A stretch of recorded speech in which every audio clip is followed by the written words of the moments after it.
presentation again? Diane wants to know if I should do it again. I'm like, no. Good Once evening. is enough. They got their chance last night. Good evening, everyone. I'd like to call our work session of the Pleasant Valley School District to order. We could all rise for the Pledge of Allegiance, and then please stay standing for a moment of silence, if you would.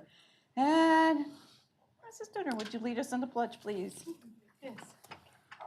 I pledge Allegiance to the flag of the United States of America and to the republic for which it stands, one nation, under God, indivisible, with liberty and justice for all.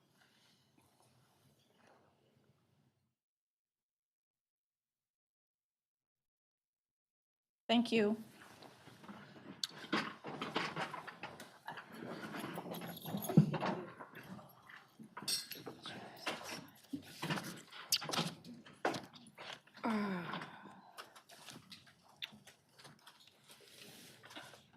Is Jim here? We'll be here. I was actually looking for Mr. Krasinski, but I don't see him. Yeah, he did. Telling me he comes late and I was gonna let him go first. But, okay. Huh, he's out there? Oh, there he is. We were gonna start with you, but since you weren't here. I had a meeting with some folks. Would you be prepared to go first? Sure, I can go. Okay. We're gonna take you first. Since you're all the way at the end and it doesn't look like you have much, so I don't. I didn't feel it was fair for you to stay here. So go ahead. Are we ready? Yeah, we're ready. We already already did the pledge, yep. Sorry. That's all right. So, I did have on the agenda, just real quickly, just want to give you an update. We did poll all the school districts in the area about ticket prices. We're gathering that data. I've also taken it to the next level, reached out to, surrounding school districts, Penn Argyl, Bangor, Palmerton, Lee-Highton, Northwestern Lehigh. I'll have that data crunched for you and put together for the following working session. And then Mrs. Smell and myself met and looked at some scenarios of what we could look at with regards to ticket prices and what it would look on our end if we were to increase our ticket prices. And we'll share that data with you at the next working session. I just want to give you another update. All the fiber is run. They've made all the connections with the fiber. The company will be out the week of the 23rd. We did get some delays with the snow and all that. We are a little bit behind on the firing up of the scoreboard, but I wanted to let you know everything is in place now to have that kind of startup going. And we'll need to sit down and come up with a date for the board and the bank to get together and do a grand celebration for the board that's out on the field. So again, what a great partnership we have with them, and I'm excited to get that fired up. And also talking with the bank, doing those summer movie nights for our community is going to be a great opportunity for us. Spring sports have started. We had our first scrimmages this week. Hopefully we get our last scrimmage in tomorrow with baseball. In addition to that, we also have our opening softball game tomorrow. It's a little cold, but we'll be out there with that. Lacrosse had their scrimmage last night. Girls, boys will be Friday night as well. We wrapped up the winter season. Evan did a great job, supported us all the way out to Hershey. He went as far as he could. It is tough competition out there, but our athletic department, community, everyone supported him throughout the entire trip on his way to Hershey, and we're proud of what he did to represent our school. So we hopefully will have some seniors next year that will follow in his footsteps and make the trip to Hershey next year for wrestling. Hopefully it'll be in Hershey. Also, some great news. We had a great opportunity this year to host 4 doubleheaders, 2 for districts, 2 for states. We actually hosted 2 state doubleheaders here the last 2 days, Tuesday and Wednesday. Just to let you know, those administrators, parents, and coaches that came from those other schools had a lot to say on our facilities, and I said, you know, a couple more years, you come back, you're gonna see even better facilities. They were very impressed with our staff and all that ran the events. Our All Sports Club was very happy with the sales that they made, that they can give back to our boosters with those extra sales that they got through that. And 4 state games. What a great accomplishment for our district. Not only our district, but our community too, because those state games bring people out of the area long distances. They're going to our pizza shops, going to our stores. They're stopping in our community and supporting our community as well financially. So it was a great opportunity, and we look to continue that for next year. So that's all I have for this evening, unless you have anything for me. Any questions? Thank you for everything you do. I know you're out late at night with all those events going on, so we appreciate all that. And it also brought community members too to those events. I saw quite a few of our community members come to watch those basketball games as well. So it's a great opportunity. Great, very good. Thank you. Thank you. At this time, is there anyone in the public that has any questions or anything to do with athletics? Okay, then we'll, somebody did? Okay, go ahead. You don't have to, it's up to you. You can stay there. I just have a couple topics to touch on. On athletics, right? On athletics. Okay, just wanted to make sure we're on the same page. Well, it would be on the funding of athletics. That's fine. Okay? Okay, yep. Mhm. Okay. So, first, I'd like to talk about our junior high programs. Mhm. We have a lot of help from individuals and administrators when it comes to the coaching, scheduling, the things of that nature that take place, and it's greatly appreciated.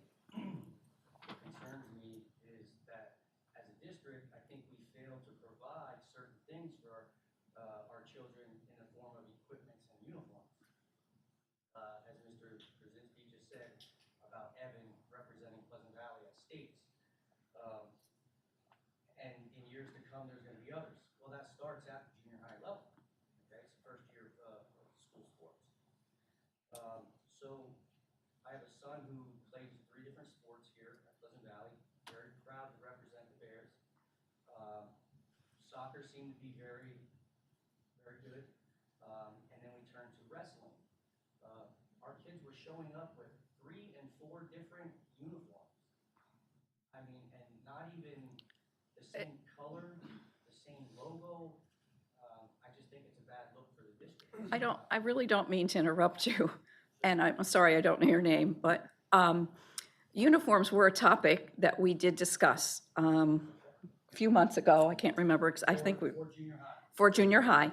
Okay, absolutely, junior high. And I think we're going to purchase, right, Tammy? Maybe you can answer, or somebody.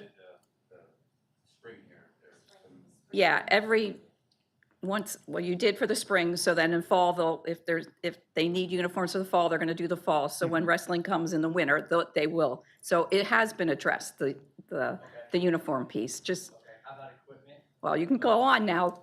I just wanted to, Thank you. you're welcome. So the next sport is lacrosse. They just joined. I noticed on his uniform, or not his uniform, his helmet, it has not been inspected since 2017. That's 9 years. In most sports, it's recommended to replace helmets within 3 to 5 years. It's every 10 football. Football. Yeah. Yes, football. Other sports are different. But 9 years old, they have not been inspected, and our children are going out, and it's a contact sport. So there's some concerns. Even the gloves, the elbow pads, everything seems to be older equipment. So it'd be nice to get some of that to our children. I mean, give out raises to people. I think that we can give sports equipment to our children to make it safe. Absolutely. That's all I had for the sport. Okay. Can we look? It was a startup, and we do filter in new things. I'll remind folks to put that on at the end of the year.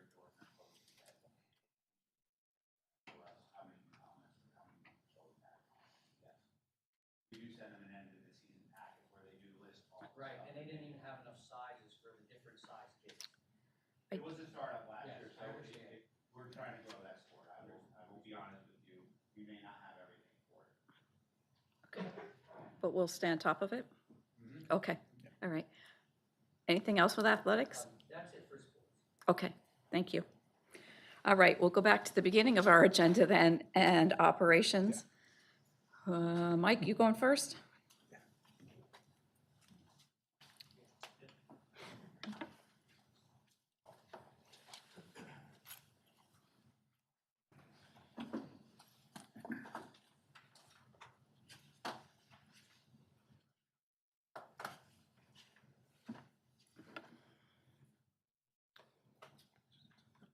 All right, good evening, everybody. Thank you again for having me back another month. I want to give you an update of where we are now with the high school.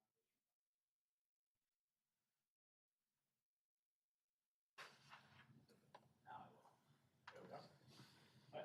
Just as we were last month, we did have a good transition over the holiday break, and we are still maintaining the same phases that we talked about, really those blue areas in the center core of the building, the really one parts of the original building, and then some outward wings and additions as we work on the cafeteria, mechanical, and admin, those areas in red. So same as last month as far as locations are concerned, but a lot different on what's going on now.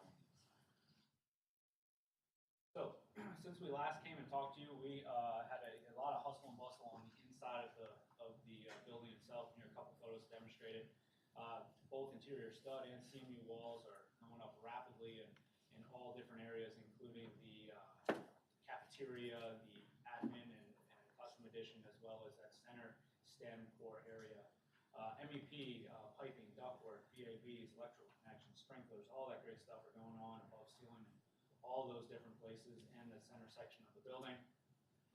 And then really in the main mechanical room, I'll show some really cool photos on that next.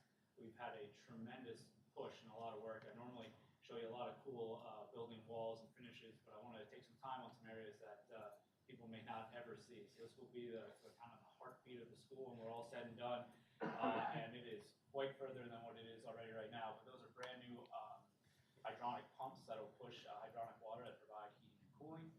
Those big section things in the middle, that's actually going to be part of your cast iron section boilers.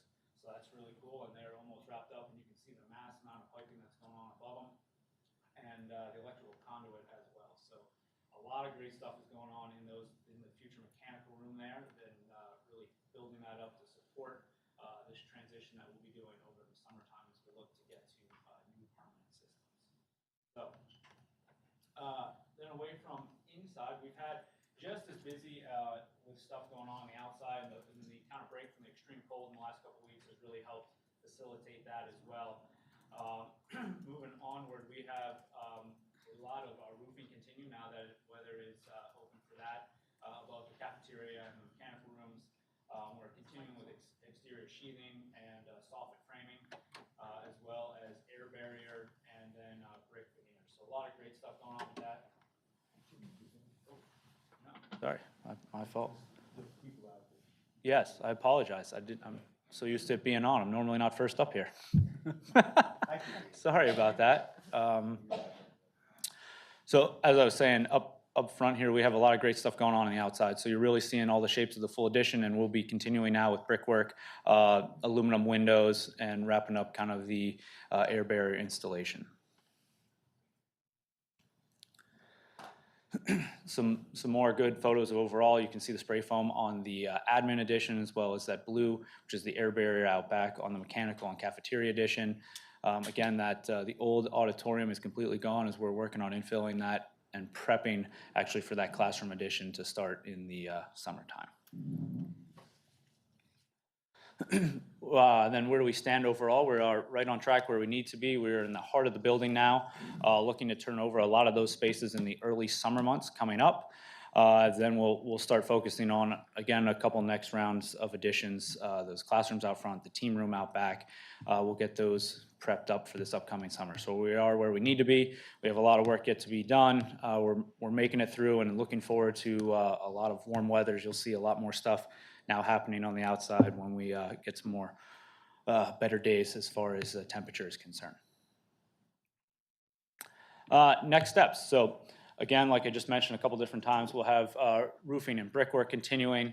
A lot of interior finishes, even from these photos, only a week or so old. There's a lot different, a lot more stuff done. A lot of tile work has been completed, a lot of painting. You're really starting to see those couple finished spaces come to life as ceiling grids being installed and devices are going in. So they're really right on the edge of looking quite finished. In the mechanical room, like we talked about earlier, all those equipment will be continuing, and that's getting ready to remove the old stuff this upcoming summer and kind of turn us over to the new Heartbeat, the new mechanical plant for the start of this next school year. So, and that's where we are. Any questions? Yeah, do we have any update on the flooring issues? Sure. So we have, the manufacturer is returning back to site this upcoming Monday to meet with them and review. We are lining up a third party, an independent testing consultant to test them to ensure that they are actually manufactured per what would be their ASTM standard.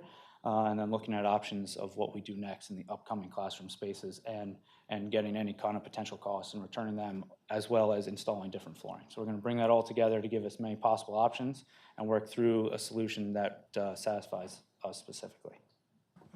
Is there any additional update that we need to consider relative to changing traffic patterns for next year?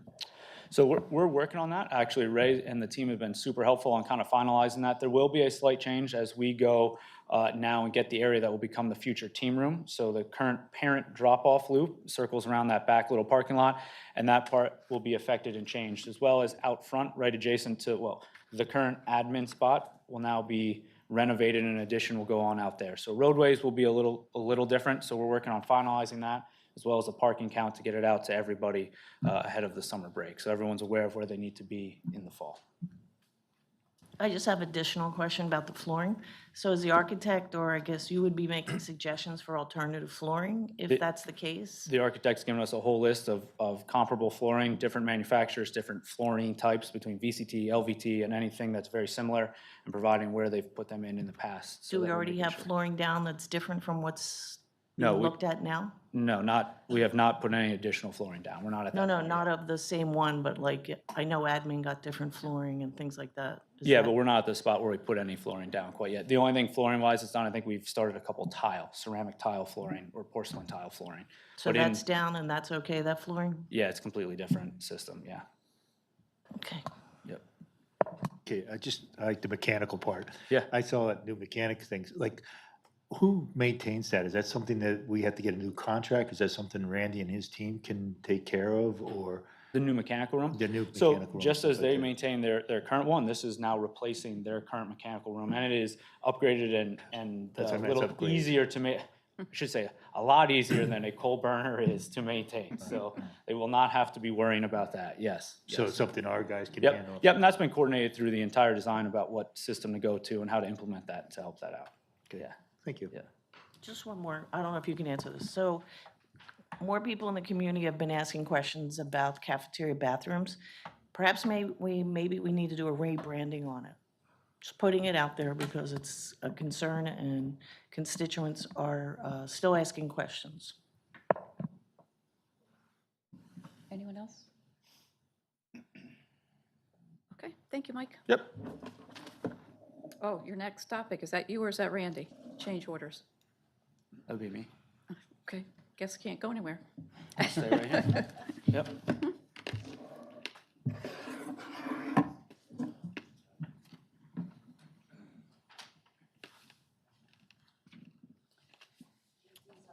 Okay.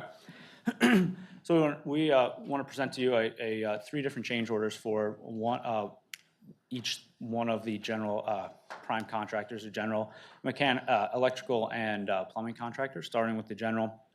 So as we're continuing to work through the renovation, we've set it up from the start to make sure that we have a healthy contingency to deal with any additional issues and also take advantage of contractors being in the area to do additional work that adds continuous value to these. So for the general contractor, part of the change order, the largest part would be that the original bottom part of JC Mills is 6 storefront doorways that are failing.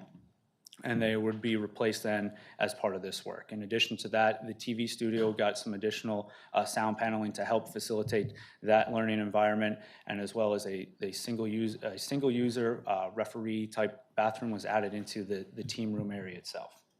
So again, taking advantage of these contractors being on site, being able to do that work at the best cost value and providing additional value to the district. Do one at a time? question? Electrical? But Oh, you wanted, do you have questions on this change order? Anyone? I do. Okay. So I'm looking at all, we're not on the laying the foundation. Did we get over that? Are we over that one? We're on the general contractor change order. So Laying the now we're on found- C. Okay. All right. No, we're not on C, we're still on B, agenda item B. Number 1 is that item. Number B 2 is says first. laying the foundation. C Okay, says sorry. change orders. I'm just making sure I'm in the right spot. Okay. B's a video. So we're on change orders. Okay, so I see $71,203, $120,179, $130,350, right? We're only, I'm we're sorry, right, 71,000. Excuse me. So, all these changes, I just have a question about these because change orders first, I'd like to see the original contract. And then I'd like to see how these changes are getting added and put on. Because I'm not really sure we should be spending our money right now on this. And I don't know why we can't put a hold on it. Because there are people out in our community who can't afford gas prescriptions. And now we're asking for $71,000 in addition of changes because the lighting, admin addition, team room single toilet, esports power data modifications. I think all these items should be on hold until somehow, maybe it's gonna be a month, maybe it's gonna be 2 months, I don't know. But I think this is too much money to be spending for the community to be able to hear all these prices going out there. And I really wanna see the scope, the initial plan, and the signed contract because I wanna see the pivots, okay? We don't have this money to spend, we don't have this money to spend, and I'm really heartbroken over this wasteful spending. And I'll get to the next one when that one comes up. That's it. I'd like to comment for a second. We had set aside a certain amount of money to handle situations that come up that were unanticipated.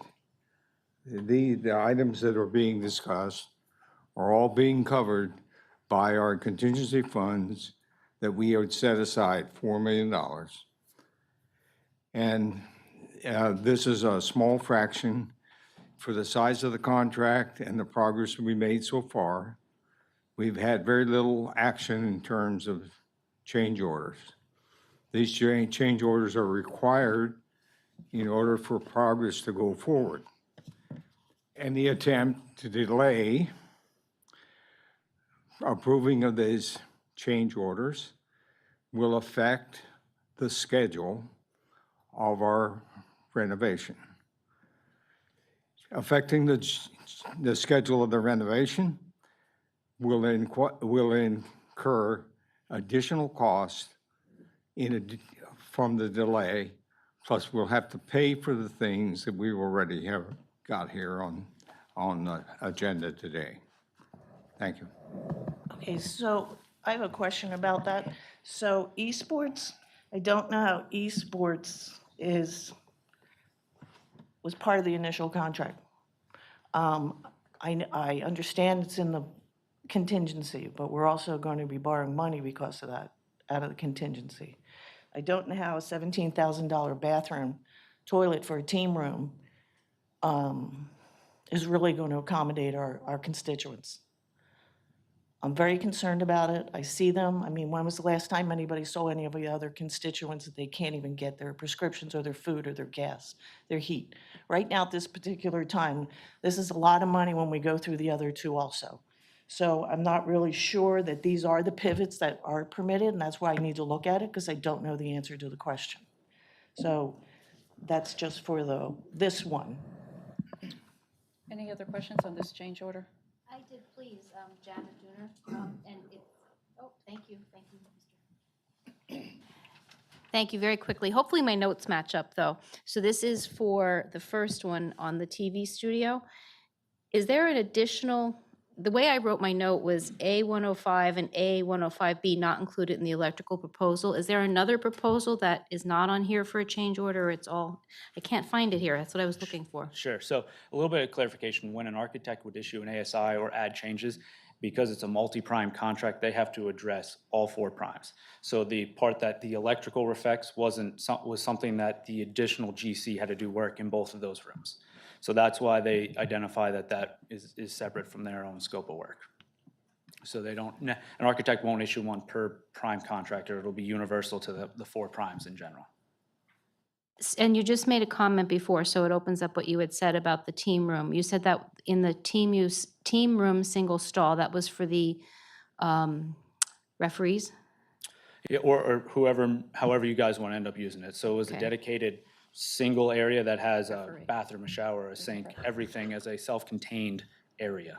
It's with a shower and everything in Everything that single. entered from a hallway, not associated with. It's inside the team room. Yeah, the footprint, not in, it's a direct door from a corridor. Yeah, overall, and it adds up, I think, because one here was 8,000, and then Yep. each So change in order that, had in that pieces. same scenario, like the architect would issue one set of plans, it affects multiple prime contractors to do that work. Plumbing contractor, general contractor, electrical contractor to do all of that. So that's why you see it on each one. Thank you. Thank you. No problem. Anyone else? Yeah, just, I have a comment and question. Comment, I mean, I deal with change orders all the time in business, and this doesn't really scratch the surface of what real change orders really could be. So I'm not concerned about this at all. I just want to let the community know that I am not concerned about these change orders. However, my question kind of revolves, if we have the contingency for these items and we voted on and approved that contingency prior, why are we voting on the specific change orders for these different areas? Why aren't they, if we have the contingency for it and we approve that contingency, well, just help me understand asked that. for it. Okay. We asked, as a board asked for it. The- That is over a certain amount. Over a certain Yeah. amount. If- 100. Because we have approved the contingency funds, we don't want to spend the contingency funds unless we deem them to be appropriate. The committee has deemed that these are worthwhile to go forward, to go against that. And now what we're looking for is approval to take those funds that we have set aside and allocate this amount for each of the specific items. And so that everybody is in sync about what it is we're changing and why. So it's a matter of updating communications. It's not a matter of whether funding is available. Thank you, Norm. That makes sense to me. I have one follow-up question. Would you say at this stage in the process, we are, out of the contingency funds being used, we are below what we expected, slightly more than we expected, or kind of right at par? Below. Below. Like, This is you're the saying first, it like, yeah. quite, like, okay, thank you. In relation to other projects that have been involved in, we are below where we would be at this stage for the amount of money that we think might be affected And in our then contract. that money at the end will come back to where? The remaining money will not be spent.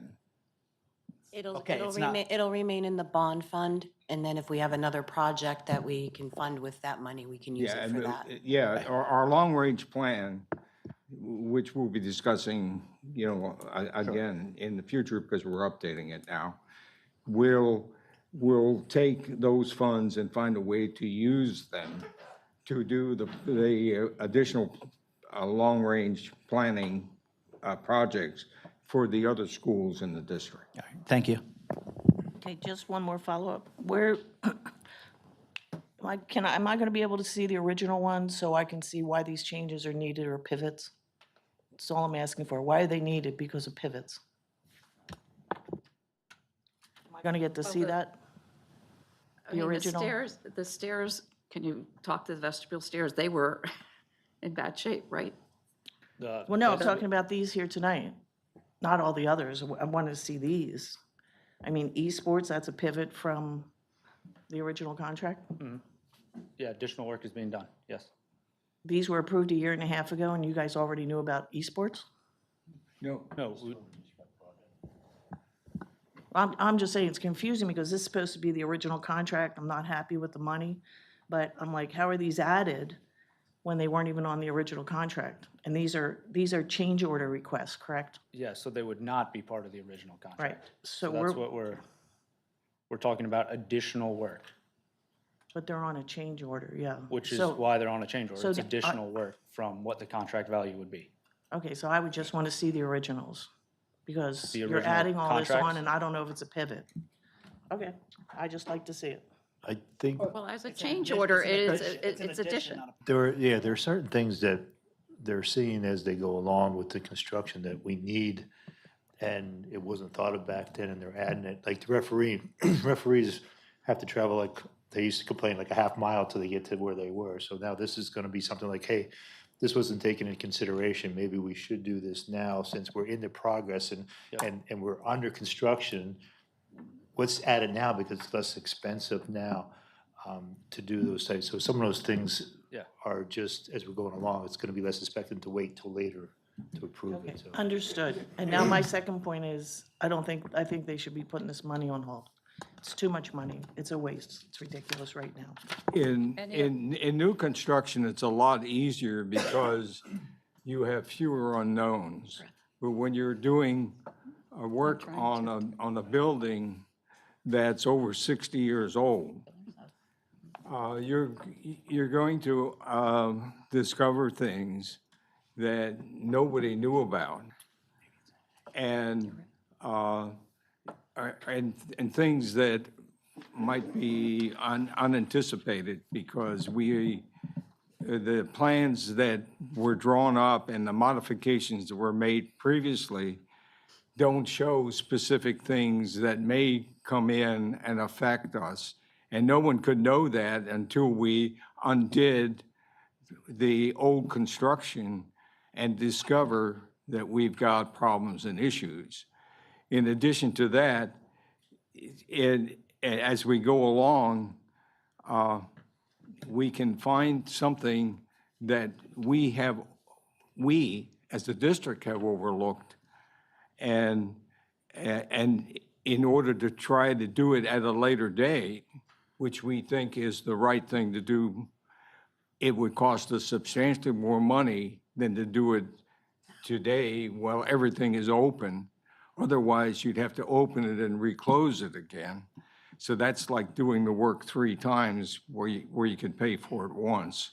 So if one has grown up or worked in the construction business, and that's what I spent the greater portion of my life, I see and understand what we're doing and why this is the right thing to do. And if I could interject too, this money has been earmarked for capital projects only. And per PDE state mandates, once it is put in the capital funds, it cannot be spent on anything else. It has to be spent on projects. All right, any other questions on this change order? All right. Second one, please. Okay, so we kind of talked around through all of these, so The second again, one is this electric. is the electrical, again, for Okay. items that we talked about. Additional work to be done in the band and choral room, providing some additional task lighting, giving some more teaching space available. Additional work in the life skills room, provide them with working, an actual kind of working kitchen layout. And you'll see the team room again, and then some changes for that esports that we've talked about. So again, the same thing, adding value to stuff that's outside the scope to try to increase these areas while we have people on site taking advantage of your contingency fund. Any questions on this one? I just have the same objection that I just stated earlier for this one also. Okay. And then the last one? Just the same with the plumbing contractor. In this case, there is some stuff that was unforeseen related to rain leader and some existing structural steel. Masonry walls were taken down. Items were not as they were originally planned 60-some years ago. So they required some modifications for sanitary and rain leader to make them work out to the existing site. And then as well as you see the modifications for the team room. Any questions on this last one? So can I, real quick? Yeah. Just the laminate glazing versus the child guard safety glazing, I can't find it now, I'm so sorry. the difference between the two, I think it was chosen to do the laminate glazing for the, It was, so it depends on how an additive that's added to the glass itself. So in, again, trying to be fiscal responsible, it makes more sense to go with a laminate glazing and add then an additional security film later. It's a more cost-effective option than getting a higher rated glass. So that was the plan. Yep. Yep, for the third one that we're talking about, same objection. Okay. Our kids' scores are terrible. We need the money to go somewhere else. So just a general comment. There's 4 million in our contingency for this project. 4 million? All right, there's 4 million. We have already borrowed the money. Yes. We've already have it. budgeted the money. So it's not like we're asking our community to pay for these change orders. We already have those dollars to cover these change orders. Correct. Oh, am I correct? Okay. Okay. All right. Item C. I think you're done now. Done now, Mike. Budget reallocation to do with high school renovation furniture. That's you, Tammy, or? Yep, that's me. Okay. Just the 3 change orders, we're okay with that. That goes on the March Oh. 26th for an official vote. Okay, with everyone, they go on for official vote on our voting meeting. Okay, thank I you. object, so. Okay. So the request that I have tonight is a budget reallocation for the high school renovation project for the furniture. The original budgeted amount was $1 million. Phase 1 and 2, which has been expended, it was $578,336. Phase 3, which is the largest part of the project, that's estimated to be $675,000. And Phase 4 is going to be estimated at $325,000. So we are going to be over budget by $578,000. So for the next board meeting, I'm requesting that I can put on to transfer $600,000 from the 4 million contingency budget line item to the furniture fixture budget line item. Why so far off when originally budgeting for this one? It was 2 years ago when we did the estimates, so the prices have gone up since then, yes. Anyone else? I do. So this is furniture for the high school for Correct. the renovations. And we've been buying furniture for the last few months for the high school, correct? For phases 1 and 2, yes. Right. So we're overspent. So, Not quite yet. so you want to have it for phase, which phase? Phase 3, Which is coming up when? all that furniture will go in September, right? September, the end of the summer. September. And these are estimates from what date? The furniture company. When, I'm sorry, when, what date? Just recently, or these are A week old and a half ago. estimates? A week and a half ago. Because you had to get new ones? Yes. Because they were outdated. It's my same objection. I don't see, I'm at a loss for words, because the money's not directly going to students, going for furniture. You want to have everything nice and new for the teachers and the children, I get it. But I don't know why we're now pulling out money that we're overspent. And I just disagree that we have to do this now. It's just money we need to spend for our students. And I guess somebody's going to tell me this is the furniture allocation, we're allotted $1 million, but we're over. And this is only phase 2, and we have 3 more phases to go? No, phase 1 and 2 has already been know. expended. So we- Phase 3 and 4 are coming up. So we just have 4 phases. And so we don't know what that's going to bring with all the furniture. The estimate, we have the estimates and those numbers are there, and they're current estimates now. It's for the same reason. I just can't see it spending it now. You're saying because of that. We might even be buying furniture that it's at its peak right now instead of letting everything calm down again, instead of looking at what our constituents need. Anyone else? Yeah, the furniture that we're asking to, is it the pictures? I think the students really enjoy this. It looks really nice. I think they will too, and I didn't give you all the pictures. I have one under my section too, because it's everything, it's student best, because that's what I'm saying. This is some of the new stuff that we're buying. Yeah, making it special for them. Yep. So are we okay to add this to the agenda for approval? Yes. Okay, thank you. Okay, we're on to find, oops, I'm sorry, I back up, I'm sorry. Is there anyone in the public that has any comments to do with operations? I think someone had a comment in the back. Somebody? Was talking. We're allowed to talk. Yeah, Yeah. yeah, it's comments on the operations piece. I'll let you know about it, okay? Oh, okay. It wasn't meant to be Oh, yeah. addressed to you, Oh, okay. okay? No. There is one more? Uh-oh, what'd I miss? I don't have an E. Something must have got added. Sorry. The services contract. Oh, renewal. okay. And who's doing that? Brandy, I'm sorry, Brandy. No, that's fine. Oh, it is here, but it was D. Item E. I don't know. I don't know what happened to my agenda. I guess I should get the one that was in the back. Yeah. Yeah, that's okay. I had printed my, I'll use my iPad. Sorry, everyone. All right, so SNEN is our current refrigeration contractor. They come and inspect our walk-in coolers, walk-in refrigerators throughout the district. Their 3-year contract is coming to an end. I got a proposal from them to extend it for another 3-year contract.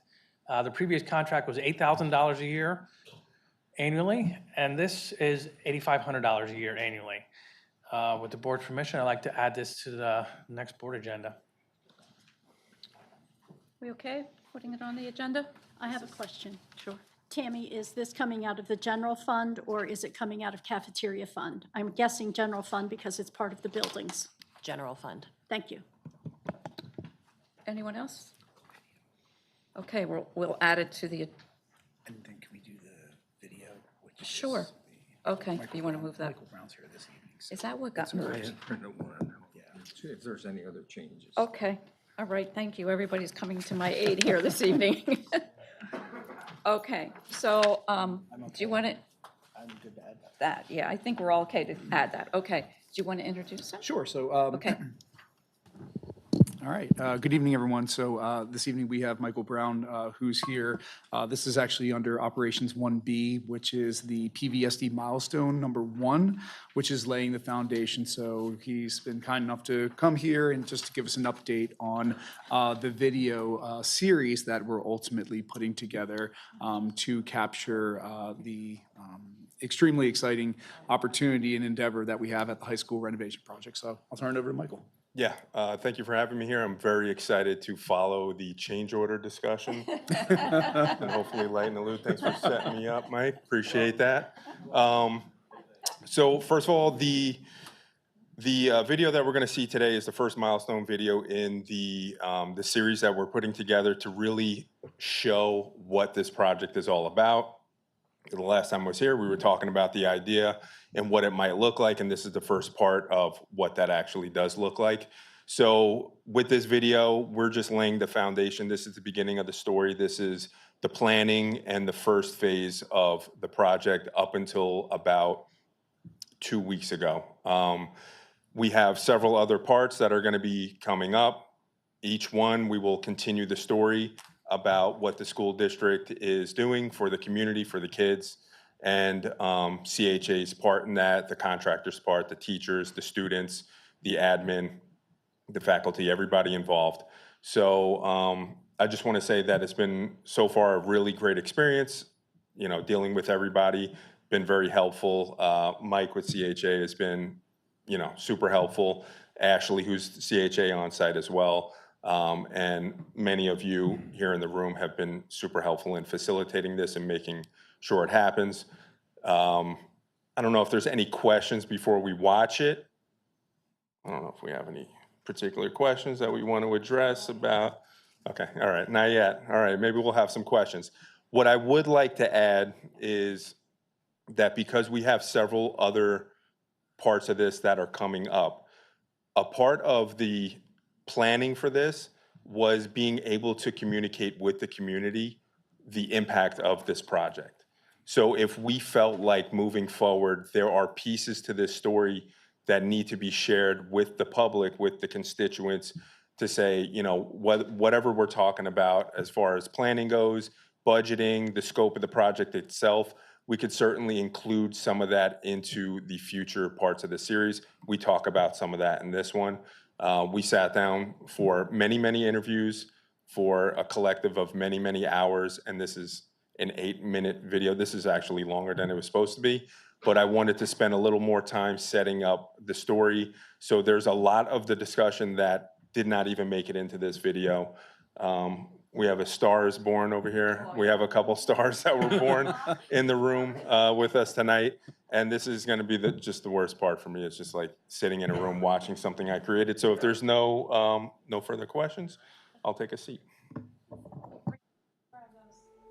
We knew that there was a couple of challenges that we need to focus on. And part of those needs were just due to the fact that we had some aging infrastructure within the district. We had some renovations that had been completed. We knew the goal was to tie in all of these plans to modernize the high school, which is the flagship of our district, but then also figure out ways that we can be cost effective with other areas such as mechanical, electrical, plumbing, things that we knew were aging and hadn't been updated in over 60 years. The high school was built in 1959. Of course, there were numerous additions and some renovations done to the building, but the core of the building was very old, and we have old electrical, mechanical facilities in that building, meaning coal burners and things like that. So we needed to get this process started. But it was important for us to be fiscally responsible to our taxpayers. So we had to look at the whole district and see where we could make cuts so that we wouldn't have to raise taxes to the hilt to pay for this project.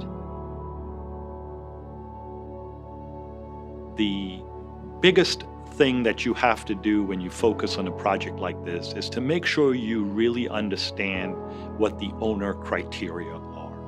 And that's the biggest challenge, is to understand it. And then when you have so many different stakeholders, everything from students, staff, all the way to the administration, the community, and the board members, it's also a process to try to make sure you understand the criteria from all aspects, but then you got to bring it together so that it can be one common set of criteria.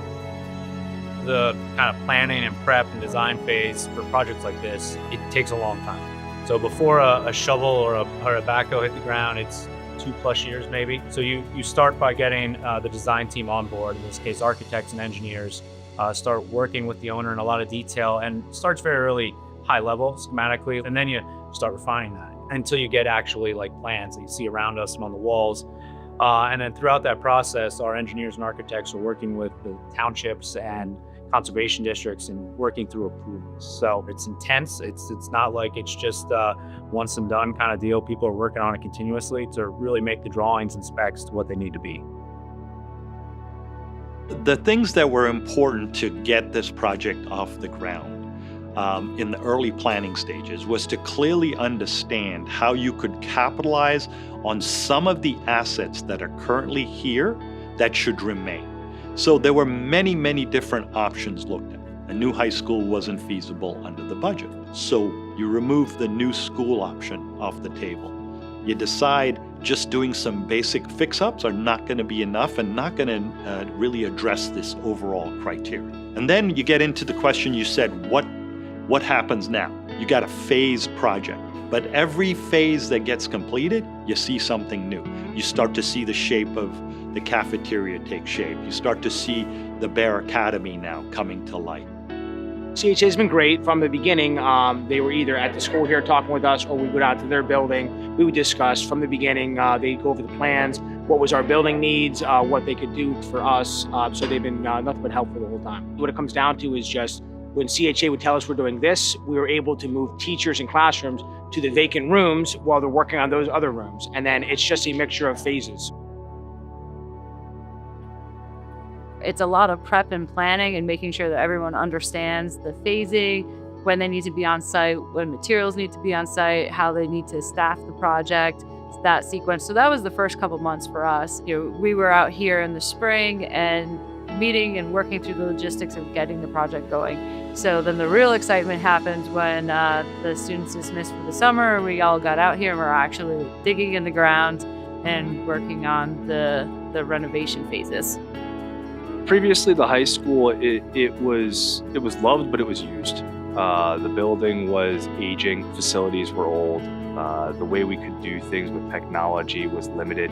While the students made it lively when the students weren't here, it looked like a tired building. The attitude, I think, is sort of mixed. I think there's obviously been some inconvenience, classrooms that had to get moved to different areas, shuffled around, different things like that. But I know there's also an excitement and an anticipation for the final project. Being a student here with all the crazy construction, it's definitely a little bit confusing at times. It's kind of hard to navigate classrooms, especially first year in the school. But overall, I feel like it's not the worst thing possible, just definitely an inconvenience. For me personally, I feel like this is different. It's going to be a lot of changes that we're going to have to adapt to, but overall, I feel like it's something good that's coming. The construction is definitely helping. A lot of our furniture, walls were outdated. At the same time, is comforting, knowing that the issues are being dealt with. Yeah, it's so rewarding when you see spaces being used after they're finished, and there's a very noticeable like joy and happiness when you see kids using a space that was renovated or a new addition or something. So I think at this point, one of the areas I'm really proud of is, the work that's been happening in the Bear Academy. We're having opportunities for greater collaboration in that particular location. We now have our own dedicated area. We're not sharing rooms, we're not spread out. So our efficiencies in communication amongst each other is there. We're able to meet student needs much more efficiently. We're able to record our mini lessons in the flex area. We're able to hold functions dedicated just for Bears Academy in that area now. We specifically chose the Bears Academy because we knew that this was an area that we could still get our students to be in the core of the high school and then also into classes that were over in the JCM wing.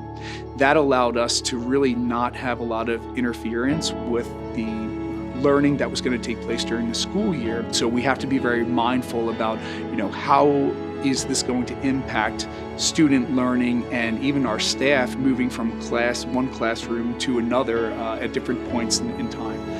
But I will say that our staff and our students have been wonderful, and it's been exciting to see, all of this work happening in the background while they're still getting a great education here at Pleasant Valley. There's a famous quote by Sir Winston Churchill, and it says, "We shape our buildings, and thereafter they shape us." This high school, again, I think is really heading in that direction. We're shaping this high school, and thereafter it's gonna really be part of the community and help shape the community. There's more greatness to come. This is just step one. And as we continue to modernize the high school through a new entrance where kids are going to be coming through the buses or the front of the high school, it sends a really clear message that there's some great things happening in Pleasant Valley School District.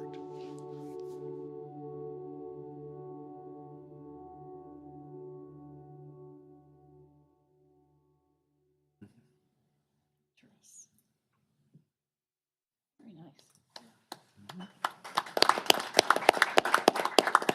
Thanks, John.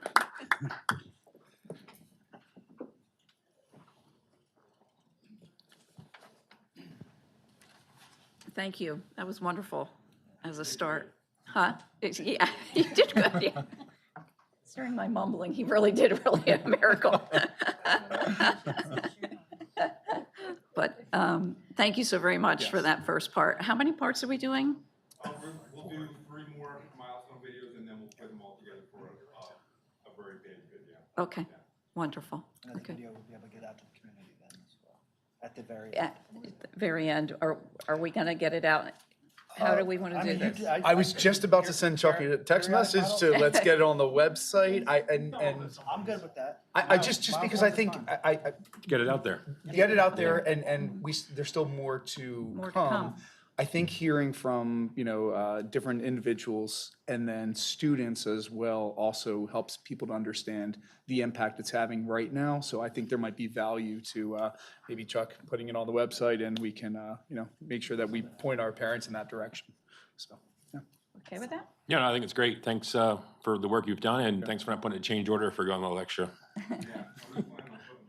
Well, I've got a budget, so it, thanks. All right, Appreciate it, thank Mike. you. Thank you. I have a question of sheer curiosity. We weren't here for the initial conversations about the renovation project, right? At any point, and I'm going off the video, was a building a brand new school on the table, and how much Oh, yes. was that? Yeah. Like Was roughly. was it a quarter? 220 million, Yeah, was it a I think. quarter billion? Yeah, today it would range like. Quarter bill. Yeah. So instead of 250 million, you decided to go a different route and go initial 87 plus some additions and stuff like that. Yep. Okay, so, all right, I just wanted to be understood. Yes. Mhm. Yeah, And, very good. All right. Okay. Thank you all. Under operations. At this point, is there anyone in the public that would like to make any comments under operations? Okay, hearing of none, we're going to move on to finance. And Mrs. Smale, please.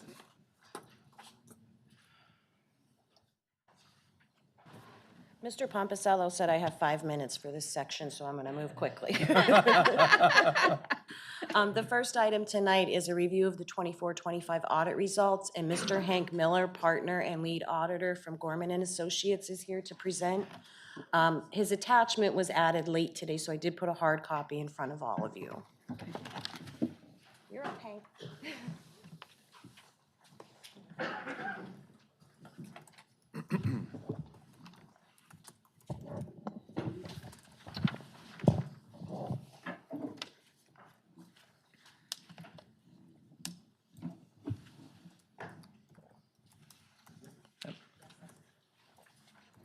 Good evening, ladies and gentlemen. My name's Hank Miller. I'm here to sort of give you a summary of the audit for the 24-25 fiscal year.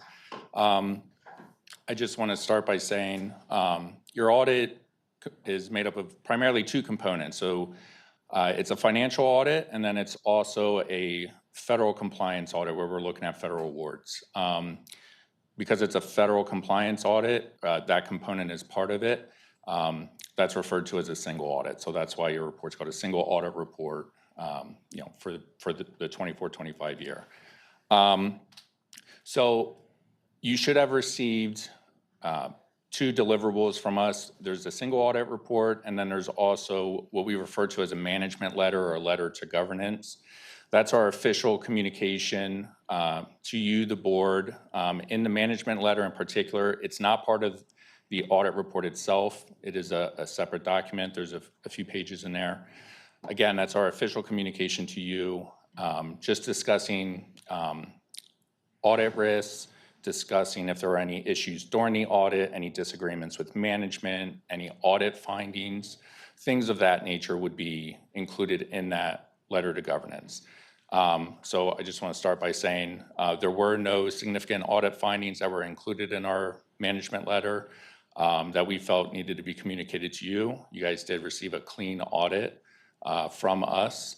And now I just want to go through some excerpts from the single audit report itself. So in the single audit report, there are a few different letters or auditors' reports scattered throughout the report. So I've just pulled out some excerpts here, and you'll see at the bottom of the slides, I do have page references there, so you can go back to the actual audit report and find these excerpts. So the first one is, this comes from the independent auditor's report. This is where we give our opinion, and we're stating our opinion that the financial statements that are presented in the audit report, we believe present fairly and are free from material misstatement. And then it goes on to state the nature of the activities that the financial statements cover.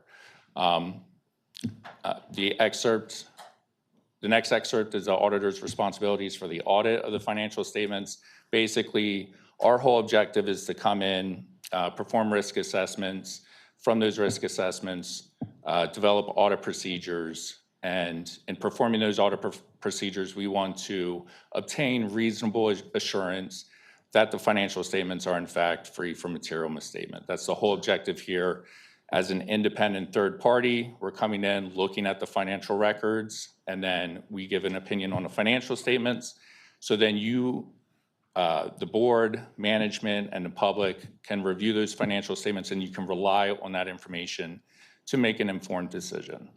And then also, the audit report is made up of several sections. So you have the basic financial statements. If you're going through the audit report, then you also see there's notes to those basic financial statements. Towards the back of the report, there is what we call a supplemental information section. So there's schedules and financial statements in that section. They're not required, but we believe that they do provide useful information, so we include them in the audit report. So we also have, we also give our opinion on that supplementary information. So just want to go through some quick high-level financial highlights. So this is a summarized version of the financial statement, the statement of revenues, expenditures, and changes in fund balance. This is budget versus actual. This is found on page 26 of the audit report. So the first column you'll see there is your final budget. The middle column is what was actually reported. This is for the general fund. And then the last column is just reporting your variance for the year. So you had total budgeted revenues of $111.5 million. Your actual revenues came in at $119 million. So you had a positive variance, or you came in over budget of just over $7.5 million on the revenue side. Then you can see your budgeted expenditures were $110,706,000. Your actual expenditures were just under $108 million. And so you had a variance there. You were under budget of just under $2.8 million. And if we just go down a little bit lower, in the middle column, you can see the net change in fund balance. So this is essentially your profit or loss. You had a profit or a positive change in fund balance of almost $2.2 million. You began the 24-25 fiscal year in the general fund with a fund balance of $31,337,000. With that positive change in fund balance, you ended the year with $33,536,000 in your fund balance. And then here is a breakout of that fund balance. So there's different categories of fund balance. You have non-spendable. This is any fund balance that exists on the balance sheet but is not in spendable form. Most common examples are prepaid expenditures, inventory. You didn't have any of that in the general fund. Then you have restricted fund balance. This would be any monies that you have received that are restricted by an outside third party. They could be also restricted contractually or legally. So here you had $156,000 restricted for, we call them compensatory education funds. These are special ed settlements, special education settlements, where money set aside for students. So those are legally restricted, hence why they're reported in restricted fund balance. Next, you have committed fund balance. These are funds that have to be committed at the highest level of governance, which is by you, the board. So you have committed fund balance of $13.8 million towards future capital needs. You have also committed $6 million of fund balance towards stabilizing tax rates or future tax increases. Assigned fund balance,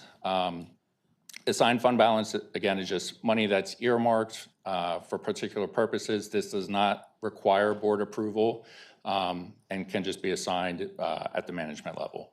So here you have funds assigned for your retirement rate stabilization. So in the last couple years, the retirement rate has somewhat leveled out, but there was quite a period of time where every year we were seeing retirement rates skyrocketing.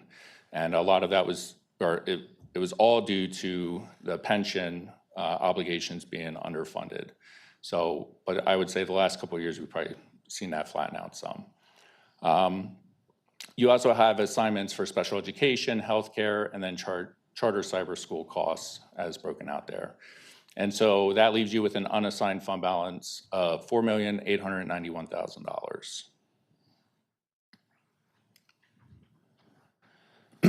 And here I just put together a little trend analysis for the food service fund. So again, in the audit report, we're only reporting on the 24-25 fiscal year. And so this information, the column for 2025, this is summarized from the statement of revenues, expenses, and changes in fund net position, proprietary funds on page 22 of the audit report. So in the top half of this statement, this is summarized from the financial statements going back to 2022.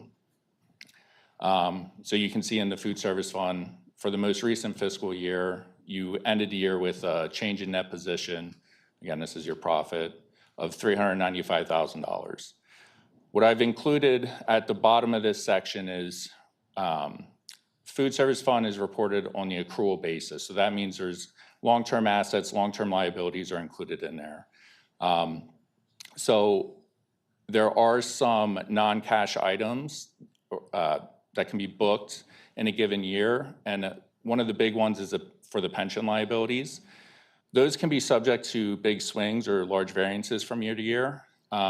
So in the bottom here, we back those adjustments out along with other certain non-cash or non-recurring items to sort of smooth out the profit or loss over the last 4 years. So just looking at 2025, you can see on the financial statements, you're going to show a change in net position of $395,000. We're backing out any transfers. You had transfers into that fund, the food service fund, of $16,000. There were total pension adjustments of $378,000. And then also adjustments for your OPEB and compensated absence liabilities. And then adding back depreciation, you ended the year with a surplus of $58,000. And again, just showing that over the last 4 years, trying to smooth that out. Again, just informational here. The bottom section, this is just provided by me. Again, that's not, you won't find that in the financial statements.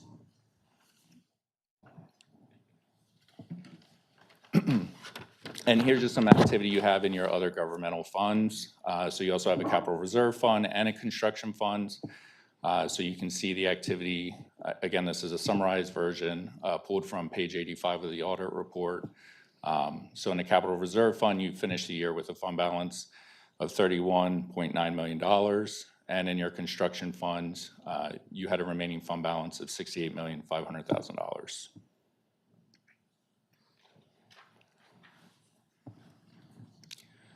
So these excerpts here are pulled from the last section of the audit report. It's called the single audit section. So the single audit section addresses there's a schedule of federal awards, federal expenditures. And then in there's also notes to that schedule. And then there's 2 audit reports that are included in there. So these excerpts are pulled from those audit reports. Those are found on pages 105 to 107.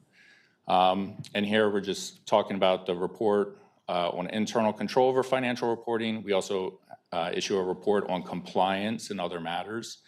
And then we also give you our opinion on each major federal program.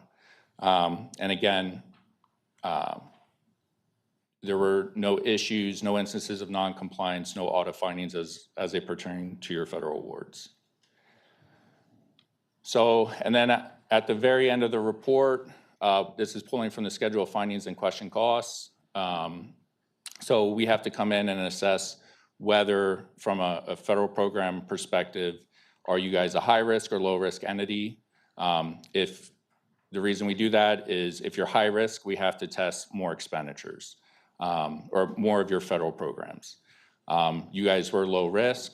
For 24-25, we looked at the Title I program and your special education programs, IDA. Those two programs made up 25.4% of your total federal awards. And again, there were no findings from the single audit. That's all I have.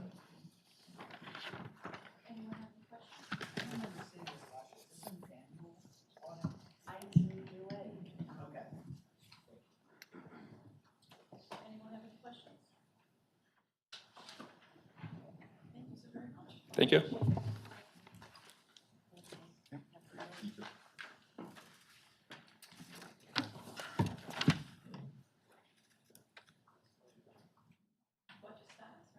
Yep. Nope, not that one, Chuck.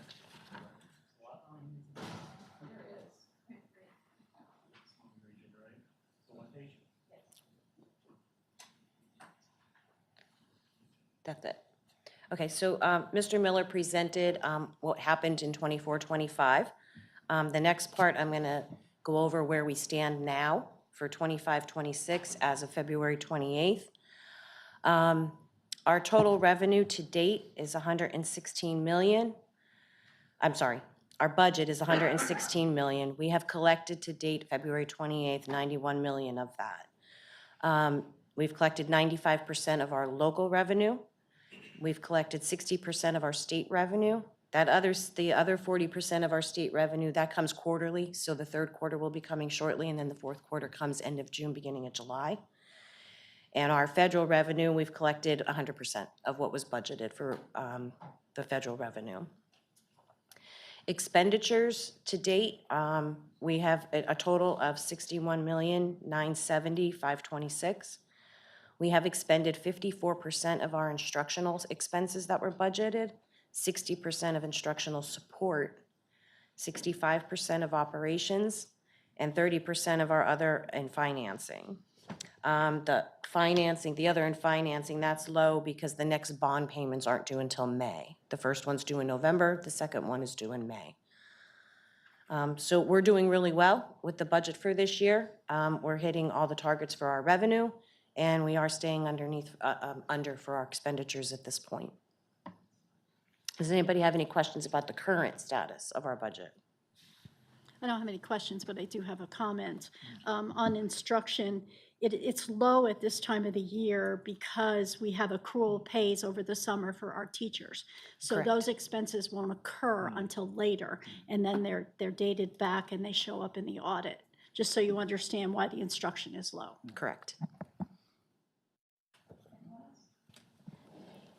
Tammy, please, for the other 5% that's in the local, is that or is that when collections have to go back out?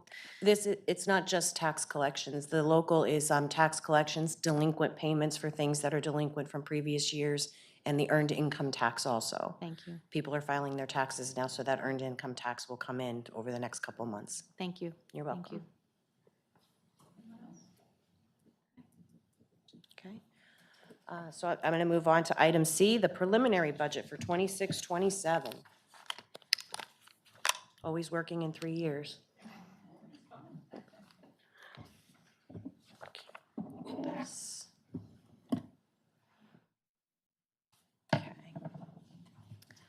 Okay, so our 26-27 preliminary budget.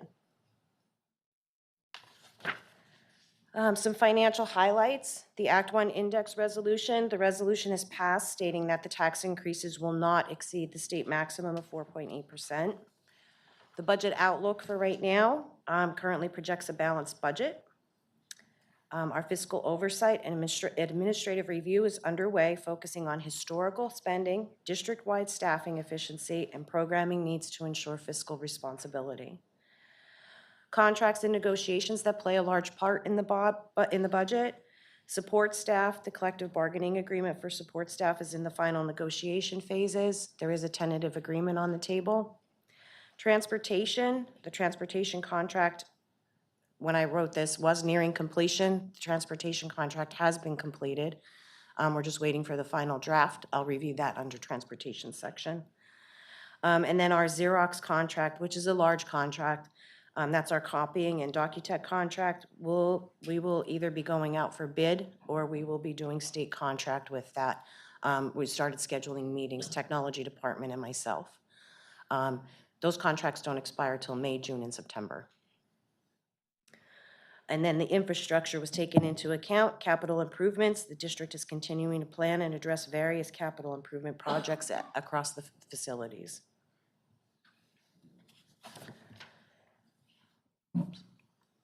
Okay. Budget assumptions that I made when preparing the budget. Service retention, the budget assumes all existing programs will be maintained. Student support, continued funding is allocated for classroom supplies for the students, after-school tutoring, after-school transportation, and a new kindergarten prep class that will be starting this summer. We're going to be starting that. Revenue and funding. Tax revenue, the current tax revenue is positioned below the state allowable maximum. Initial budget projections show $360,000 increase in our basic ed funding, $120,000 increase in the special ed funding, no impact on Ready to Learn or tax equity. Our federal funding, initial budget projections show no impact on Title I, Access, or IDEA. However, funding for Titles II, III, and IV are still uncertain. Our contractual obligations, there are projected increases for all employment contracts, collective bargaining agreements, and our supplemental contract obligations, including a recommended 13.8% healthcare cost increase and a very small decrease in our PSERS from 34% down to 33.59%. Staffing, funding is set aside for additional staff pending a final recommendation.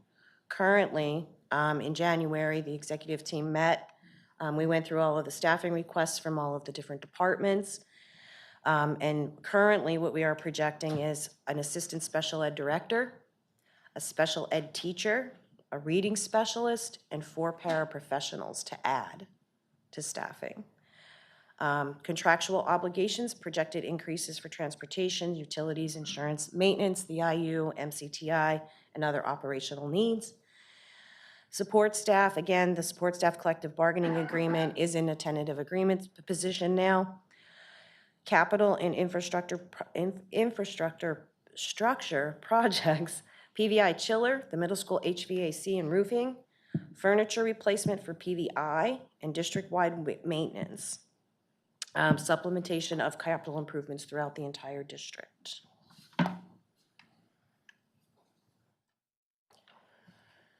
So this is, I just wanted to show for the local revenue for the taxpayers. I went back 5 years and the assessments on the properties.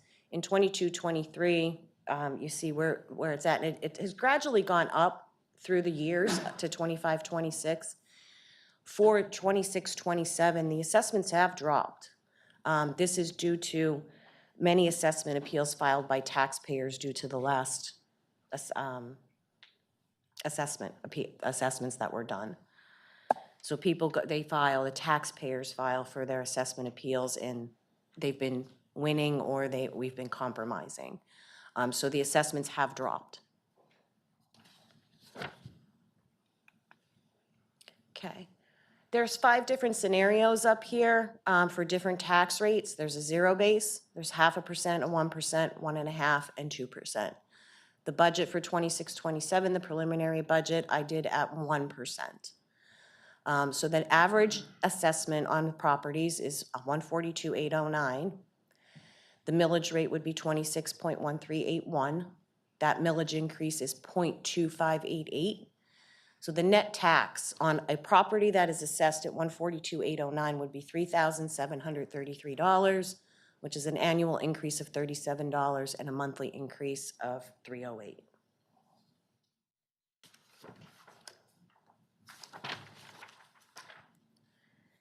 Okay. So the 26-27 preliminary budget. Local revenue, and remember this is at a 1% tax increase. The local revenue would be at $61.6 million, state $55.6 million, and federal $1.4. So the local would be like a 3.5% increase from this year, state 1.1, because that's all we're getting in additional subsidy. And there's actually a decrease of 4.8 because we're not accounting for Title II, III, and IV at this point because it's uncertain if we're getting that money, and if we are, how we're getting it. The expenses, $69.2 million for instruction, $42.2 million for instructional support, $1.5 million in operations, and $5.5 in other and financing. So there's a 3.6% increase in instruction, 3.5 increase in instructional support, an 8% increase in operations, and there's actually a decrease in 20% in financing. The contractual obligations and health insurance play into the larger increases in the expense area, the transportation obligation and charter school tuition, utilities and insurance. Our fund balance projection for 26-27, well, for 25-25, we're projecting our total fund balance would be $102.5 million. And then in 26-27, it would drop down to $64.5 million. The reason there's a drastic drop there is most of that fund balance from the bond fund will be expended on the high school renovation, so it drops our fund balance then of what we would have.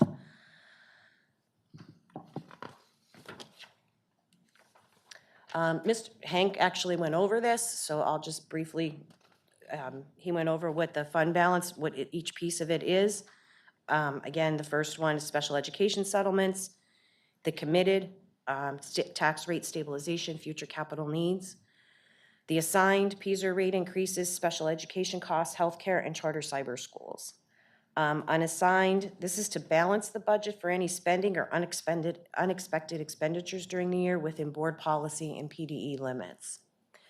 And then for our capital and bond, the $100 million, that's for high school renovation project and other capital improvement projects throughout the district. Couple of little facts that might pull things together for everybody. Our special education costs are right around $20 million. The special education subsidy that we get from the state is $4 million. So there's a difference of $16 million to make up. Transportation is at roughly $8.4 million a year. Subsidy we get about $3 million, difference of 5.4. Charter school tuition, cost is about $8 million to the district. We don't get anything back for that. The difference is $8 million. So when you add all those differences up, it's around $30 million that has to be covered by the local taxpayers that we don't get any subsidy for.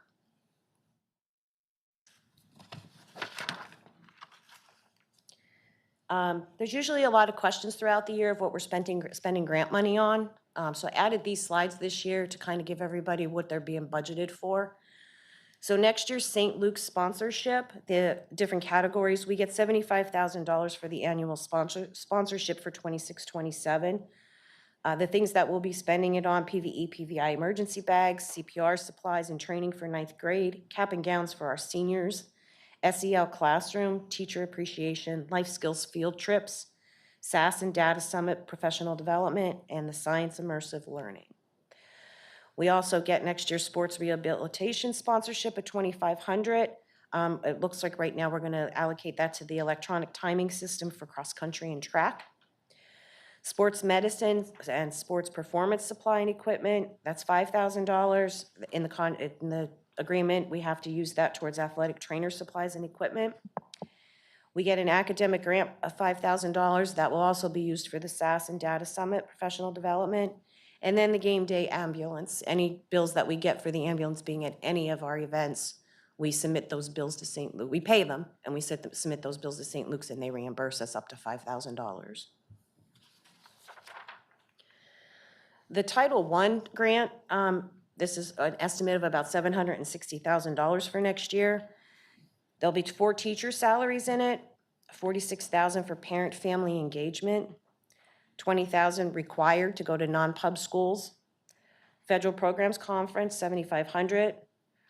Various programs and math and reading materials, $43,000. PVE's typing course, Reflex, One Read and Reading Bags, $14,500. And PVI science consumables, $14,100. Again, I put a note at the bottom, Titles 2, 3, and 4 are not being budgeted at this time. Once we know what's happening with that, we'll go back to the drawing board and we'll get things allocated to that as well. Our Ready to Learn grant. This is probably about 7 pages long of what we're spending this on, so I tried to compress it. This is $3.5 million, 8 kindergarten salaries, academic performance for students, the STEM program, continuing professional development, structured literacy, math and literacy programs, financial incentives to new teachers, and that means their supplies, not cash. Strengthen high school curriculum through college and career prep programs, world language programs, support for ELL learners, programs to support mental health services, our library services, and MTSS support.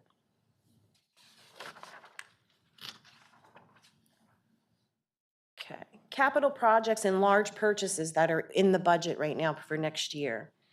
The continuation of the high school renovation project, PVI chiller replacement project, HVAC for the middle school and roof project for the middle school, PVE teacher and student furniture replacement, PVE sound system, PVI teacher and student furniture replacement, PVI computer classroom replacement, which actually is being this year now instead of next year, PVI interactive projector, a wing lawnmower and tractor/loader, and a technology refresh for kindergarten Chromebooks, 80 laptops for various staff. These are not part of the lease program. These were originally purchased with ESSER funds. Excuse me, so these are gonna be, these are up to be replaced in some fashion. We have to talk about that yet. The next steps for the budget process: continue building and department reviews. We will continue staffing to review staffing needs, administration and board review. Monitor the governor's board recommendations, if he can pass the budget by June 30th. Monitor Title II, III, and IV allocations. Finalize the CBA with the support staff. Again, we are at a tentative agreement. Finalize transportation contract, which is in the final phases of being changed. The proposed budget right now is scheduled to be adopted by the board April 23rd, 2026, and the final adoption would be June 18th, 2026. Any questions? Just a couple. First of all, when you talk about there's 4 teacher salaries and 8 kindergarten salaries, and you say that's grants, what does that mean? That's So in the Ready to, for example, for the Ready to Learn grant, there's a section where you can put only kindergarten salaries in. You can't put salaries for teachers of any other grade in there. and the 4 teachers that you have the other place at. That's in the Title I. Okay, and that's yearly, that those salaries are covered underneath? It's varied from year to year of how many have been in there. Now, if something comes up that we have to use Title I for something more important, we'll just shift those salaries back into the general fund. Okay. You talked about 80 laptops purchased, like for staff, who was that those were purchased for? And what It's would happen to various. them? It's, Like, what would happen to them then? Are those? well, we own them. I So mean, will we we can keep them or repurpose we- them, but and if they're no longer up to date, for lack of a better description, we would do the recycle thing. They're at a 4-year life cycle right now. Mhm. So again, usually that's what we aim for is 4 years, and then we go to do a recycle device. But as you stated, these are devices that we actually own. Mhm. So we're looking at options on how we want to handle that. Okay. And then, when you talked about the budget assumptions, you talked about staff, additional staff. You meant that's new, that's not going to be replacing somebody who retired or? Correct. Okay. The positions that are listed on that presentation would be new. Right, I thought that, but I just wanted to clarify that. And then you talk about the amount of money for charter schools, cyber schools. Could that change to be lessened with some of the things that Dr. Conrad was talking to us, which you'll probably talk about later? I'll talk about later. Okay, I'll go into just that. I'm just excited for wanted to, that. okay, no problem.